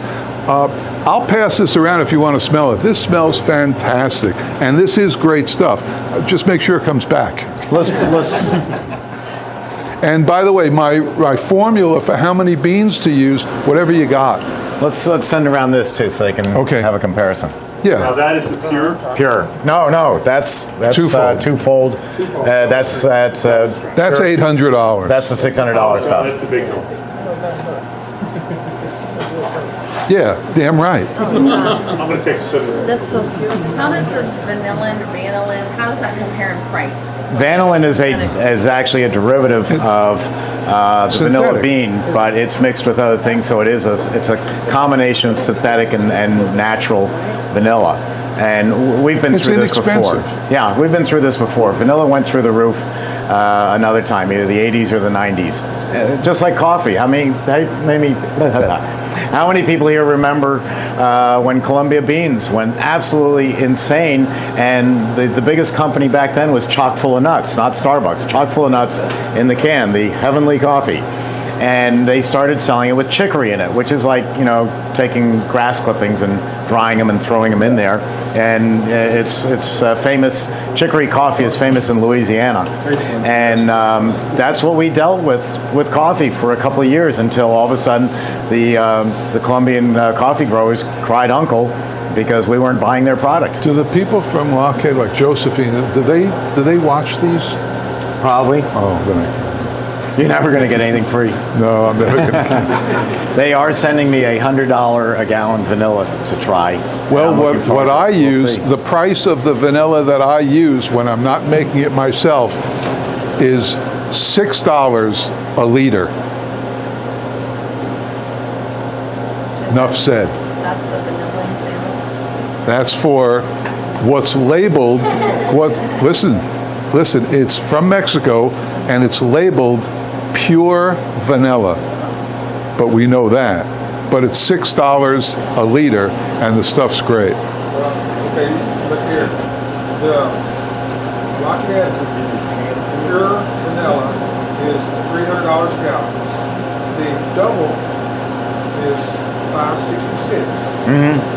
Natural regular is $96. Right. The natural double is only $1.09. Because you're not dealing with so much vanilla No, I'm not beans, spending you're that dealing much with money. a blend. Yeah. So the twofold is going to be the best bargain of the natural. But the whole question is, how necessary is it to have that high-priced vanilla? I mean, I'll put my ice creams up against anybody's ice cream, anybody's, no matter what kind of vanilla they use, and I think my ice cream's better. So how necessary is it? And I think they're going to find themselves, for instance, the less expensive, that's synthetic almost, isn't it? It's a blend. It's a blend. It's not synthetic. It's all natural ingredients. But it's a blend. Yeah. And I think that could be sold for much less. But that's, who am I? I hope you all in the audience and those watching this realize that this is earth-shaking, because here's a man who only does things fresh ingredients, the best ingredients he can get, and he's saying, I'm not going to kowtow down to $600 a gallon vanilla, which is not the fault of the American producers. It's the fault of the country. Oh, we just conveniently happen to have this bad weather. Well, I wonder why it didn't show up on the radar. We like yours better. Yeah, it smells better. They do offer Beans like that, are they done? No, I use them over and over and over and over. Really? Yeah, you'll look at the color of the vanilla. The question was, do I use these beans and throw them away? And no, I use them over and over and over and over and over and over and over. It just takes longer to get your vanilla good. The first batch will be done in 5 days, and then get it out, and then use the beans again, and then use. That like a vanilla color. Yeah, these are old beans in here. They're old beans. Now you need the first to cook. Now I tried doing it with bourbon also, because they make a good bourbon vanilla liquid, and it's good, but it's not as good as this. It's too strong a bourbon flavor. Vodka really doesn't have much flavor or taste, but this stuff is great. Now, they do have another one on here that's called natural and artificial. How much is that? And what does that cost? 80. Yeah. 80. Well, I pay $6 a liter. Don't forget us. So that's the story on vanilla. I'm trying to cut down on my use of vanilla, only because of the cost. If they remained reasonable, I'd use more of it. But the bolder your ice cream, if you think about it, the more chocolatey your chocolate ice cream, probably the less vanilla you need. Just how I do it. And like you say, we'll adapt. Instead of using vanilla in flavors that we would use it as a background, correct, we'll just say, no, we're going to add more those chocolate. vanilla flavors. Save it for the vanilla. Yeah. Back when vanilla was cheap, we had a franchise up in New York, a large one called Carvel. And Tom Carvel was a curmudgeon, an old man, and for some reason he liked me, and I was like 22 years old. And he used to have people who would go out and check his stores. He called them his spies. And he would always say that he sent his spies out and would tell them only taste the vanilla in the store, because vanilla was so dirt cheap that if they're, in his words, if they're cheating on the vanilla, you can be darn sure they're cheating on the maple walnut. And look where we've come now. It's the most expensive flavor that we produce, vanilla ice cream. But those of us in the ice cream business, and you'll get this way too, I judge an ice cream parlor by their vanilla. I go in and you can junk Absolutely, up. You can junk up absolutely. an ice cream with anything, but I taste their vanilla and it tells me how they're running their business. So when Jeff says he's willing to make some changes, that's mind shattering and good. What are you up next? What up? Did you just say to me, what up? I did say, what are you up? But that was just as bad. What up Well, I next? thought I'd make peanut butter and jelly, but That's good. Let's go for it. now, while you're doing that? Keep going. Oh, okay. Whoa. In the middle, You're going to I'll say this. multitask? Yeah. All right. So peanut butter and jelly. Would you rather have peanut butter and jelly swirled or peanut butter and that fudge swirled? Jelly. Okay. It's more interesting anyway. We'll try it. We'll see what happens. Peanut butter and jelly. So we have to do two things. We have to make peanut butter ice cream, and we have to make that variegate of jelly. So to do that, I found some stuff to make it with.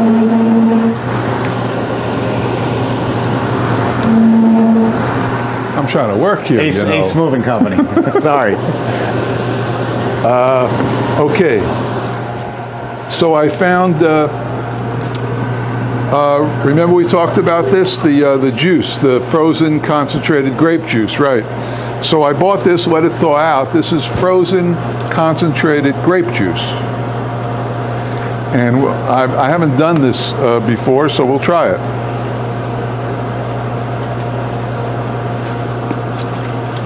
We'll add a little of that.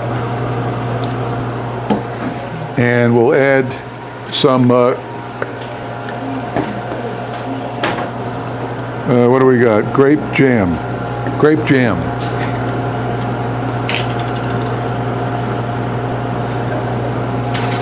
Grape jam. Let me get you a bigger spoon. It'll come out. It's all right. Just got to break the air, I guess. Oh.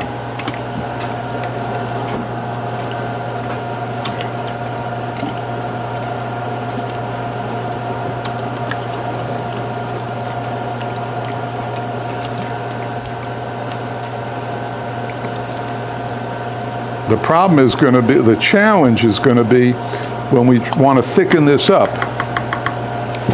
So I thought about that a little bit.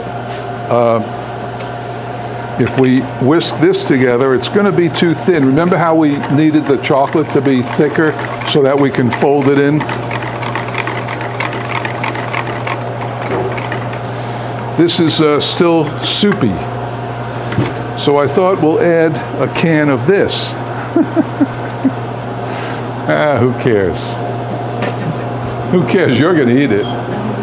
This is blueberry pie filling. Pie, P-A. It's blueberry pie filling. So we'll add some of that. It's nothing but fun. Innovative. And that might give us the thickening we need to spread it. And don't worry that it's blueberry, it'll be fine. Yeah. It'll be all right. What you hear, what you don't. Yeah, I hear everything. Trust me, you guys are going to eat this. Okay, then now we're happening. I did look for grape pie filling, but nobody makes grape pie. So that's what we got. Pretty good. I think we could add some more stuff. What do you think? Can't hurt it, right? We'll add some more grape jam. Now you notice we're not adding Walmart grape jam.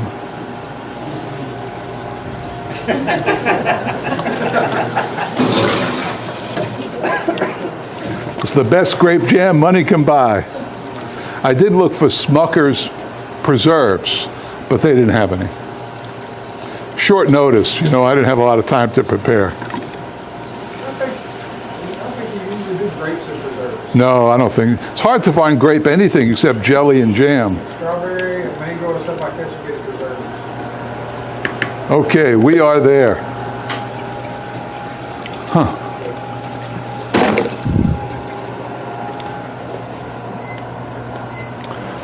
How's that coming? You got an eye on that stuff there? Yeah, I'm watching it. You know, with the alcohol in there, you're going to suppress the freezing time. Suppress it? Yeah, it's going to take longer. It's going to take longer. Yeah. It's nice and fluffy. Okay, we're good. We're good. We'll have some, we got a lot of it. Now we got to make peanut butter ice cream. Peanut butter ice cream. So I need 5 quarts. Probably need another bag. Unless you want me to make 4 quarts, this is probably what's left in here. I have another bag. Probably 4 left in here. You used 1? No, I don't think so. What? I think that's all? That much? Well, I'll get you another bag.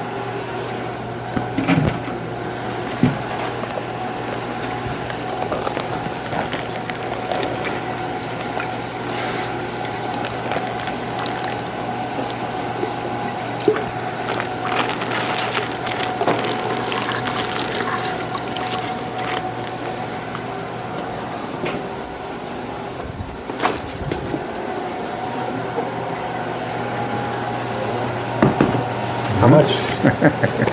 Say One more. Okay. Good. Okay, so we're going to start 12-quart machine, 5 quarts of mix.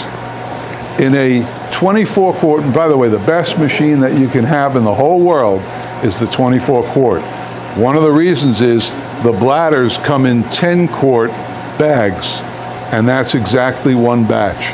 So you take a bladder, right in, and that's your batch. And now we have peanut butter. Crunchy. Peanut butter ice cream. So let's see how much to add. This is 5 pounds. 16 times 5, 78. How much? 80? 80. All right, we won't use the whole thing. We'll use about half.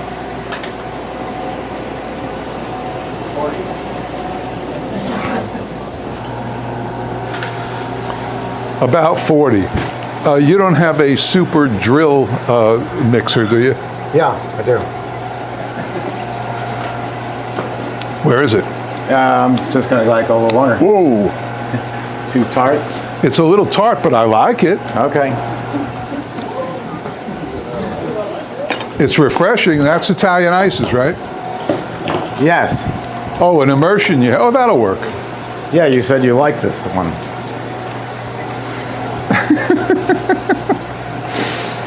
Oh, what I have to put up with here. Look at this. Look at this. Whoop. Come on, I need something to get this out of here. How about a spatula? That'll work. Okay. Where are you going to plug that into? Here's your big spatula right here.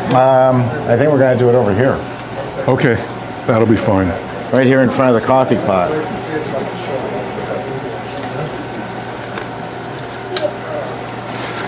Question, if you're making this, can you use too much peanut butter? No. It'll just be more flavor, right? More peanut. It'll be closer to that than that. Nothing wrong with that. Can it be too thick going in the machine? Never. No. Never too thick. Whoa. Oh, God. See, if you're going to do live anything, if anything can go wrong, it will go wrong. There we go. Okay.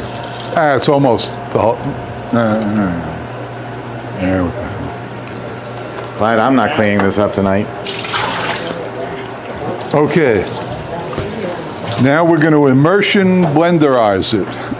In the store, what I would do is, you know the paint thinner trick? Yeah. You're the only one who knows that here? Oh, well. Okay. So we'll do this By the way, was that his that he brought, the other one? That's a Yes. really super one, isn't it? Yeah, but a little hard to carry around. Well, I tried to nail it, but he was watching. You wouldn't believe some of the emails Jeff and I get.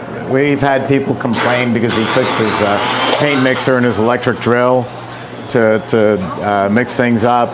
People say, "Oh, it's horrible! You have that beast walking into your ice cream business." I say, "This isn't a business; it's an ice cream room."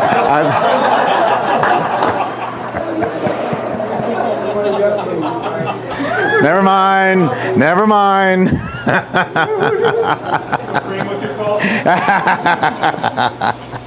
I'll just stick the mop on the floor. This thing is working. You know what? The machine will still mix it. Some days you can't win. I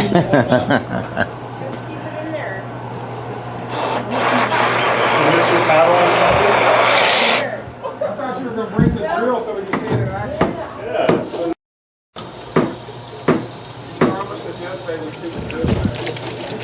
We didn't do that, did we? Damn, I wish I had it here. You need another attachment for that? What kind of attachments do you have? I got all sorts of things. You have something that'll stir it? I got a whisk. Really?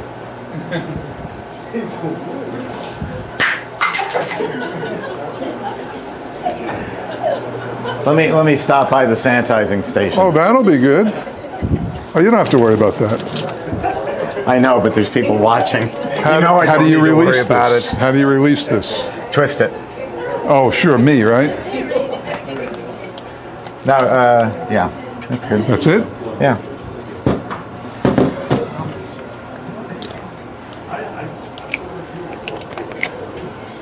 That?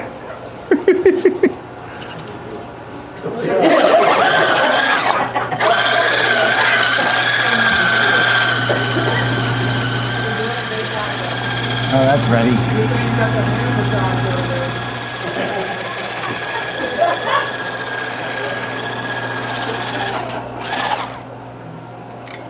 Hey, Jack. Yes, Steve. You want to focus the cameras over here for a second? That'll be good. All right. Okay, our lemon sky is ready, so I'm going to turn off the refrigeration. Turn off the dasher. What a mess. And push down on that. And What a mess. Start with that camera. And look at that. Because I don't want to interrupt Jeff. Interrupt me. I'm just making a mess.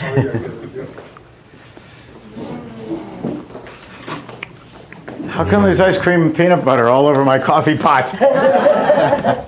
Must have been that guy. Yeah, it must have been. It was Nate. It's all that Dairy Free stuff. It was DF. It was DF. Right. DF making a big MF mess. There's a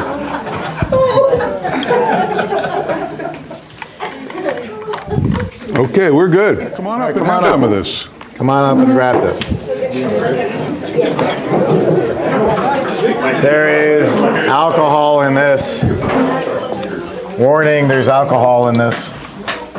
I need to. Crystal marking that. Thank you, sir. Hold on, something else. You missed one. Not much left on there, is there? No, Okay. I like that. Yeah. You just put it right there. I was going to actually eat it. Go ahead. Thank you, sir. Excuse me, sir. That's nothing but refreshing, I'll tell you that. That's a nice refreshing break in between the ice creams, right? A true squeeze cup eater. Yes. And look at the cleanup. There is none. There's nothing at all with the machine. All you have to do is put the two parts into this dishwasher, and you're done. A while ago, you were saying, you know, you got an extra canister. Does it come with 2 canisters? You can buy all you want. It comes with one. One? Yeah, or I can sell it to you instead of $39.50. I can sell it to you for $4,000 with 2. And you need to buy an extra dasher too? No, You just take the dasher out and put it. No, You you're. gotta go wash it and everything, you have to. Oh, that's a No, rinse. because the dasher's going to get in the way of you scooping the ice cream. You're not going to leave it in there. You're just going to take it out. Oh, come on. That's so hard to take out and put in the sink. It's ready. Gee, lazy. It's good. Peanut butter's good. I'm not going to throw Would it you away grow up yet. like me? Everybody did everything for you? You want a cover? You can take it with If you. it was me and I was buying that machine, I would buy 2 casters, 2 dashers. Okay, We'll sold. sell it to you. Where do you, we'll ship it to you tomorrow. Right now, all we're waiting to put this on the market is we are out for NSF and UL approval, which all our machines are. National Sanitation Foundation. You send them the and machine? Underwriters Laboratories. Oh, yeah. They'll Yeah? destroy it. Really? They will destroy the machine. At your cost? Yes. That sucks. Oh, yeah. They charged me $12,000 to destroy that's- the machine. Can you send me one, let me test it for you? No, I know it works. That's why we're sitting right here. Test it for me. Yeah, oh, I appreciate it. Just because you got a 44-year-old machine. No, that's me. Oh, okay. I'm the one that lives in Quart. You sent it out in the middle of nowhere. Oh, okay. I've got 2 of your machines. Well, can I hear 3? Do I hear 3? Come on, 3. You might I'm see working it. on 3. All right. Sell an extra dasher. Oh, I'll sell you an extra dasher. Okay, we're Yes. ready to roll? Yes. Okay, Get out of we're your ready way. to roll.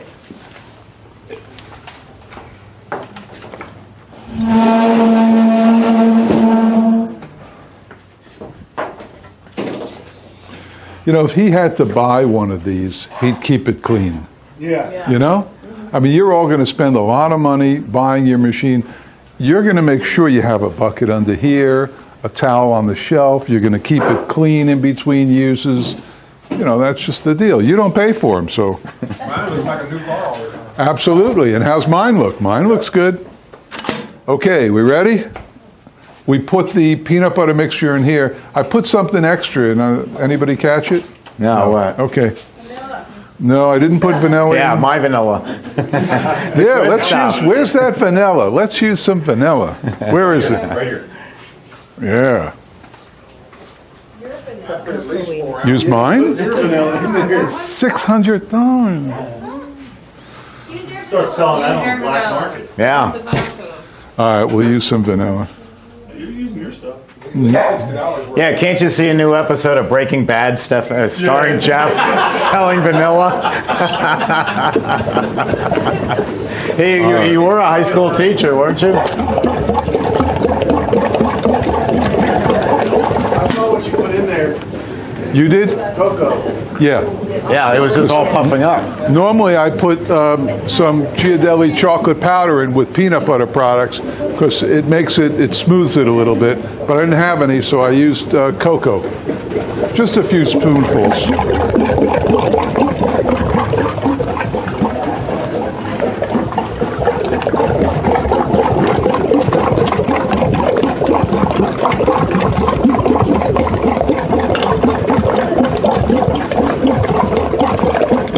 Every time we do this, it's like mad scientists. You I know? know, that's the fun of it.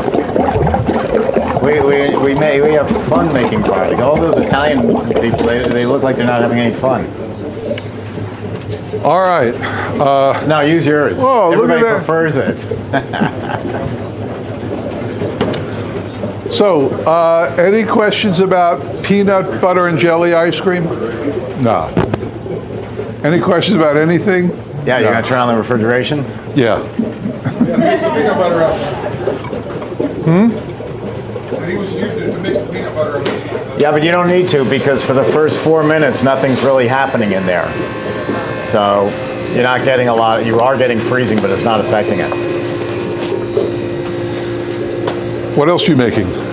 That's it. That's it? That's it. So this is the last product? I think so. What time is it? It's time to give a tour of the Okay. factory. And answer questions, please. This is your opportunity. Any Yeah, questions? we're sort of out of material here. Yeah. It's gotten expensive to get Hollywood writers for us. Questions? Okay. Nobody? You In the know back. everything? Okay, the question, why don't we use timers? Why do we use timers? Because every batch of ice cream has a different freezing time. The higher the sugar content, the longer the freezing time. So if you have a timer that's going to turn the machine off at 8 minutes, your vanilla will be perfect, your strawberry will be watery. So I don't put timers on the machines. All right, there's a timer on this one because I know the market that this is going to. This is going to executive chefs, and I get calls and calls from them. They froze the machine up and they say, what do I do? And I tell them, thaw it out. And they want something more scientific. But they walk away from the machine. So we have to have it so that it shuts off by itself. But even I was running it and I saw the time was almost up, and I turned it on for a little more because I didn't account for the alcohol in there. And alcohol never freezes, but it does hold in suspension. So I needed to make the product colder by longer. But otherwise, no timers on here. You go get a cheap kitchen timer, and the beauty is it's portable. You can take it with you. If you're going to go into your office, if my batch is going to take 8 minutes, I set it for 6. So the batch isn't ready at 6, but it goes off. I go, I got 2 minutes to get back and check it. Ooh. No, I'm not leaving the room. No, you shouldn't. No. Apple makes a $700 timer. Yeah, I know they do.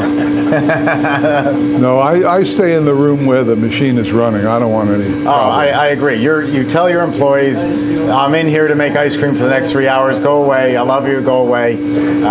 Because I have to build inventory for the store. I need to make ice cream for tonight. So this is your job when you're running the business. Your job is to make the ice cream. You sell quarts for takeout? I have 3 sizes, 12 ounces, 16 ounces, and 32 ounces.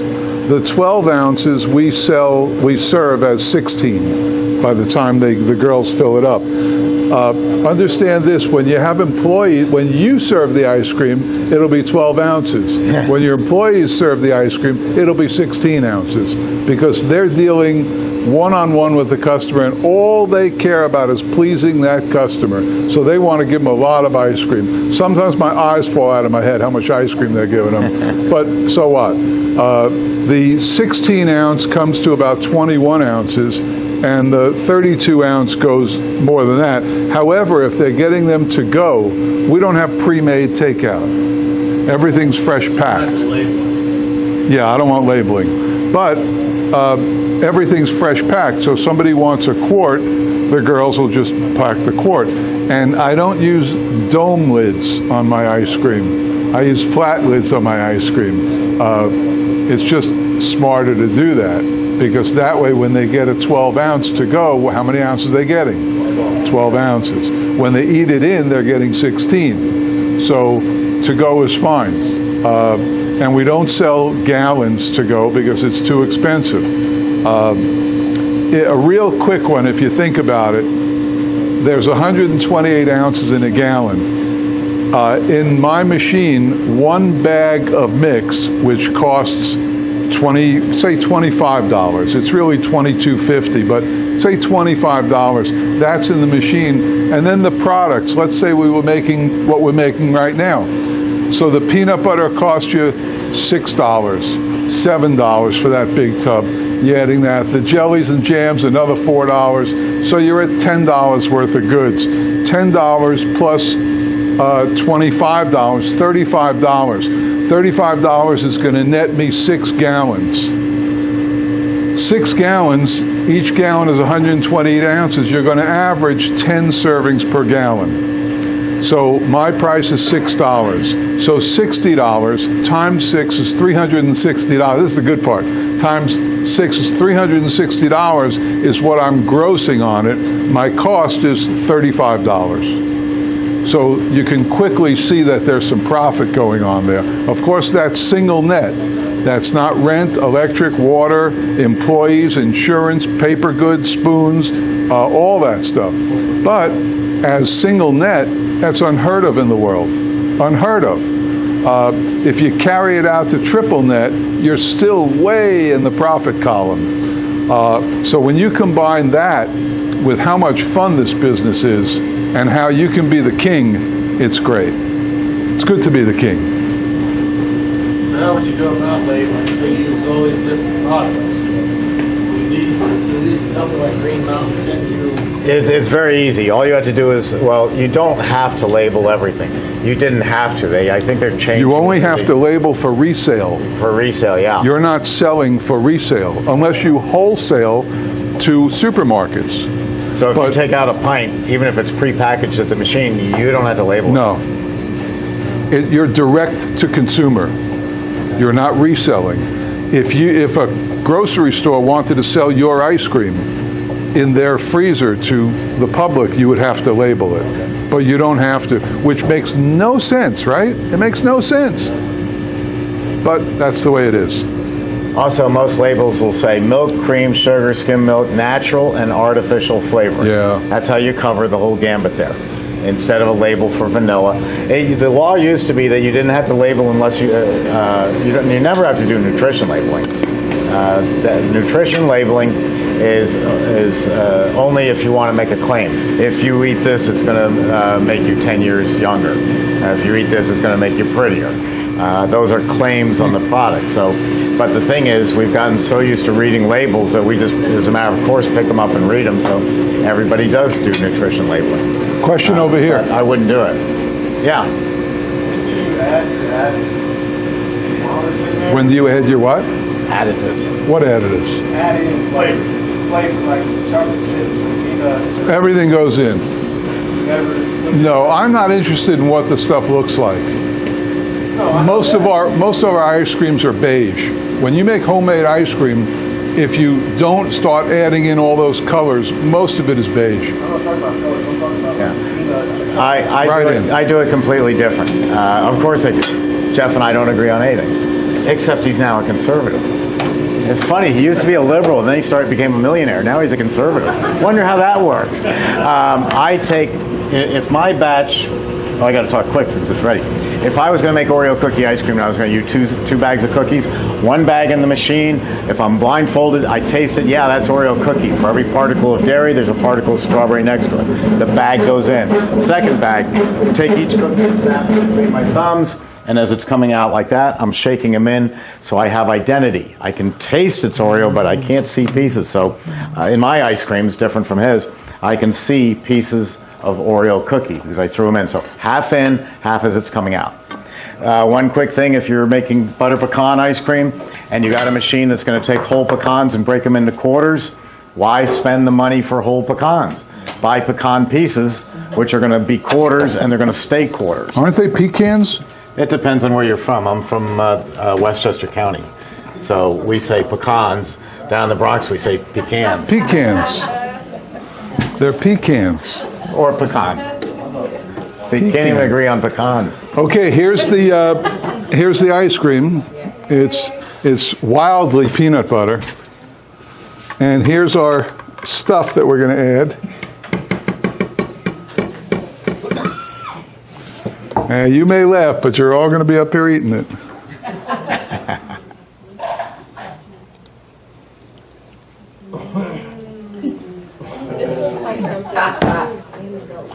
And now a couple of folds.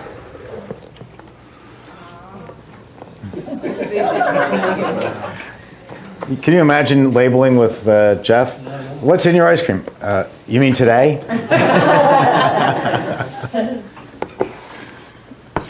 And now we're going to put it into a container to serve it.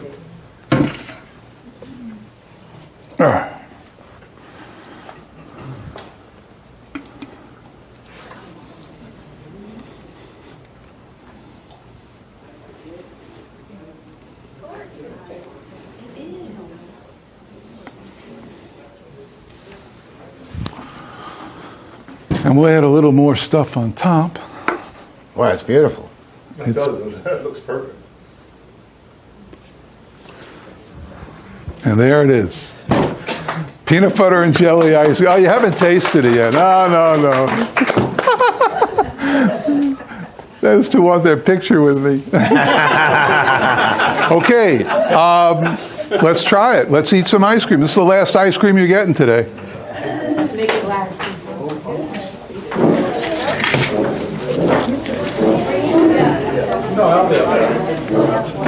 Gotta have another spatula somewhere. Wow. Wow. Take 2 spoons for that one. Wow.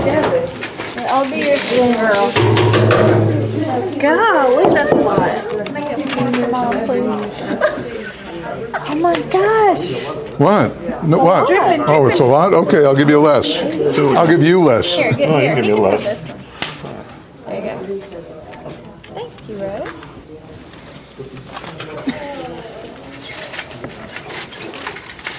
Perfect, thank you.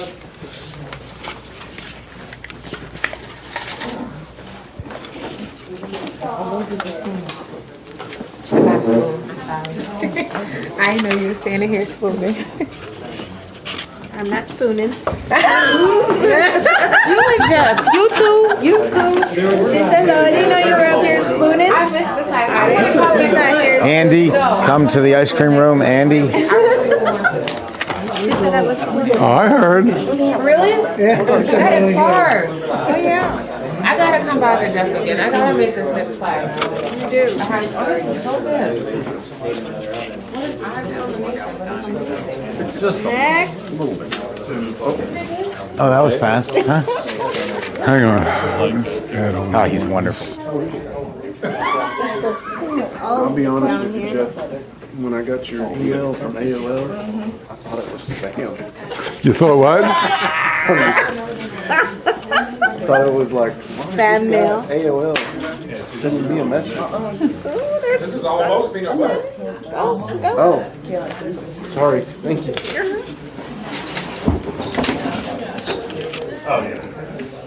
Come on, move this way so she doesn't have to backhand it.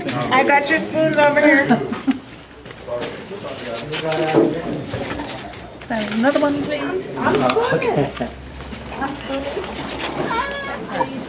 I'm good to like this.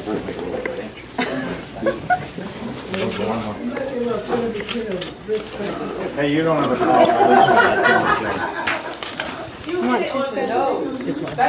What speed did you run that on? I know you're always pushing on that. 234. So you run it all the way up? I need 2. Kind of like your machine better. Never mind. One speed. Done. And would you normally then stick this in your freezer for how long before you actually served it? 12 hours. All right, and then it kind of holds the swirls a little better. No, it'll freeze. It'll get harder. Okay. Trevor, did you ask me? Yes, he runs it all the way up. So Jeff, what's your next class? I know they've got one August the 9th. This is August the 9th, then 7/8. 7-8 August. How is it? Did you try it? Yes, excellent. All right, any last questions? Anybody wants to take a tour of the factory? As soon as you eat this, we will show you around. Yes. Extra jelly? Probably handing that to you. Cute, right?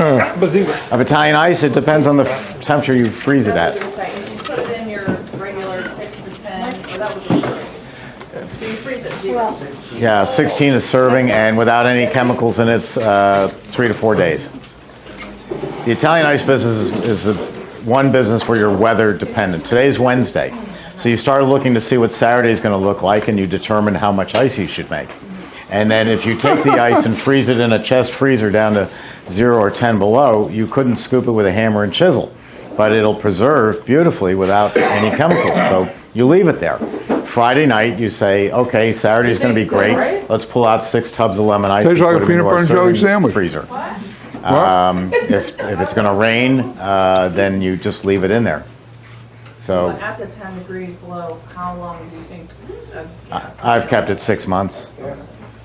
But then again, comes to the question, if your flavor is bubblegum licorice and it's not moved in 10 months, nobody likes bubblegum licorice ice cream, don't sell it. You know, your public will tell you what sells. I make coffee banana, and every time I make it, I have 6 gallons of coffee banana all for myself because it's a miserable flavor. The bananas and the coffee are fighting for world dominance, and nobody likes it but me. So I purposely make it. That way I've got 6 gallons all to myself. Now, also, by the way, you might think about, I discovered that sometimes you make a flavor and you think it's terrific, nobody buys it, so before you throw it out, rename it. I made Speckloos. Well, that wouldn't That was sell. a bad name. Yeah. I made you know what what's that green stuff? Melon ball. I made a melon ball ice cream, and I called it Mystic Melon Ball with Midori in it. And nobody bought it. So, and it was good. It tasted good. It was good, right? So one night I was looking at the board and nobody's buying that damn ice cream, Mystic Melon Ball. So I went in the back, went on the computer, and I renamed it to Pineapple Zombie. Means nothing. And I put it up, and now it's a perennial favorite. We sell it every day. Wow. Some don't make it. I made one out of Sambuca because I like Sambuca, and I called it Slambuca. And I had to dump it. Nobody bought it. You win some, you lose some.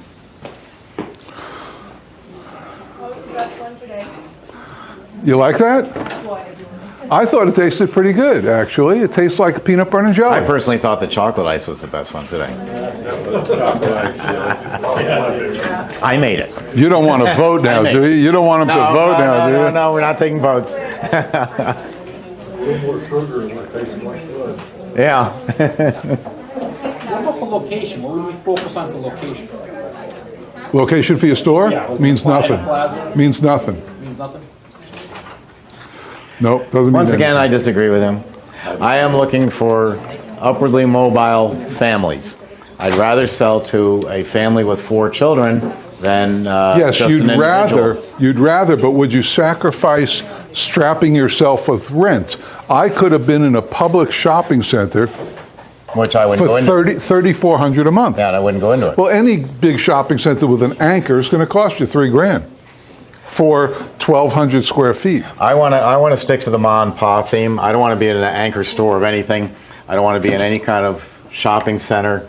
I don't want to be an afterthought. Well, you want to be an independent like building. you. I want to be. I want to be. Well, that's going to cost you more. I want to be a destination. If you don't own the building, it's going to cost you more. Well, if I have the money to get into it, that's where I'm going. If you had the money, Well, but the question is, most people where would you don't go? have that kind of money. No, the question is, where would you go? Well, what I recommend is look for $1,200 a month. Mm-hmm. Wherever you want to open. Let's say you want to open in Beverly Hills. You're not going to open for $1,200 a month. But if you keep moving, 1 mile, 2 mile, 1 mile, 2 mile, eventually you're going to find $1,200 a month. Once you find $1,200 a month, draw a circle around it. And then expand that circle till you find the $1,200 a month rent that you can live with, that you're happy with. Now, when I was looking, I found the place inside of a gym. Unlikely spot. But when I was looking in any area. I didn't care. And if I happened to have found myself near what we call the projects, if there was an empty store there, I would have taken that, and then I would have been the ice cream king of the projects. And I would have, instead of selling for $5, which I was at that time, maybe I sell for $3.50. But I've got tons of kids and tons of people who will come. But I would acclimate to that type of establishment. You can't always get what you want. And the goal is to make money, provide for your family, and have some fun. So you can do that in a different location than what you have in your mind. Yeah, we all want to be amongst the Boca Raton people. That's great. Soccer moms every day. But you can't do it initially, all of us. Some people can and go for it. But if you want to watch your rent's your biggest nut. And if you're going to strap yourself, I think the reason most places go out of business is because of the rent. Every month, $3,000. That's a lot of money. You know how many ice creams you got to sell? That's how I compute it. How many ice creams you have to sell to profit $3,000? A lot of ice creams, man. I know that most people go out of business because they didn't study the location before they went in. Give you an example, Sanibel Island, Captiva and Sanibel down off of Fort Myers. A customer of mine opened up, and you have the main drag going through town. And so he opened up on the main drag and got no business, went out of business. And the reason why was, as you're going off to Captiva, there's a shortcut. And everybody knows the shortcut. So even though it's the main drag of town, he was just beyond the shortcut, and everybody was turning. If he had sat out there for a day and a night, in his air-conditioned car and just counted cars and counted traffic, he would have seen that once you get past the Chevron station, nobody's on the main drag. They all went around. If I had to do generalities, I would say I want a location that if my daughter was still 16 years old, I would feel comfortable sending her out at 8 o'clock at night to go get ice cream. So I had another customer who had 3,000 traffic a day count. That was during the day. In the nighttime, the place was all, back then, discotheques, or whatever term you would use today. So it was a great crowd during the day, terrible at night. Well, most ice cream is sold in the evening. So you just got to look at each location and adapt. pick. You have to adapt to where you. Yeah, I'll take that. Of but course. I wouldn't do it strictly on dollar. I would say there's a whole lot of factors, and wait. People want to jump into it, and I just say wait another month or 2 months or 6 months. Don't wait. Jump in. Wait a couple of months until you find just the right location. Get into business as soon as you can. Take your 15 to 30 grand. Get into business. Start making money and adapt to your environment. No. That's why he we makes do this machines. I make money. I put thousands. He may make money, but I put thousands of people into business every year, and I have heard everything. And all I do is parrot back what I've seen and heard. And my scope is a little larger than his. My scope is 5 miles. Yes. That's my scope. But it can be any 5 miles. And you have the world's largest retirement community. I don't draw all from them, but it can be any 5 miles. Like I said, if that first store that I discovered was in the project and I had it for $900 a month, I'd be the king of the projects, and I'd love it. I'd decorate my store to what they're into, and I would have a great time. Just adapt. If you went to the beach, you would adapt a beach theme. You'd be the king of the beach. So wherever you open, but don't wait. Don't wait. Open. Get your dream going. Open your ice cream store. Open it as fast as you can. One last thing, that you look at locations with your eyes wide open. In New York, a perfect location would be at the supermarket, in the supermarket area, because it's well lit at night. It's got traffic up until 10 o'clock tonight. It's absolutely ideal. They do very well. Take that same idea and move it down south here, and you are doomed to fail. Why? Because it's 95 degrees out and 100% humidity. In New York, you go out to the dry cleaner and you go out to the supermarket and you do a couple errands and then you go home. Here, we go straight to the Publix, buy our groceries, and come straight home because the pizzas, the green beans, everything is melting. You know, your car is 160 degrees when you get back to it. So you're not going to put the groceries into your car and go buy an ice cream cone. When you do, your pizza's cooked. You know, it's totally fried. So those public supermarkets, which are beautiful down here, are bad locations for ice cream. You mentioned Boca Raton. The biggest problem we have here in Florida is we don't have communities. I mean, I grew up in an area of towns. You were either in Pelham or New Rochelle or Larchmont or on up the line, Rye. We had towns. Here, as you go down 95, the difference between Palm Beach and Boca and Lauderdale and Wellington is the speed limit changes. That's about it. Otherwise, you don't even know you're in a town. It's too bad. But that does hinder ice cream parlors down here, is because we do not have town centers. And you need walking traffic, or you need a good parking lot drive-up traffic. Who wants to see the factory? All right, let's go. Jeff, thank you very much. As usual, it was fun. And as usual, everybody can see he makes better ice cream than I do. He makes better machines than I do. True.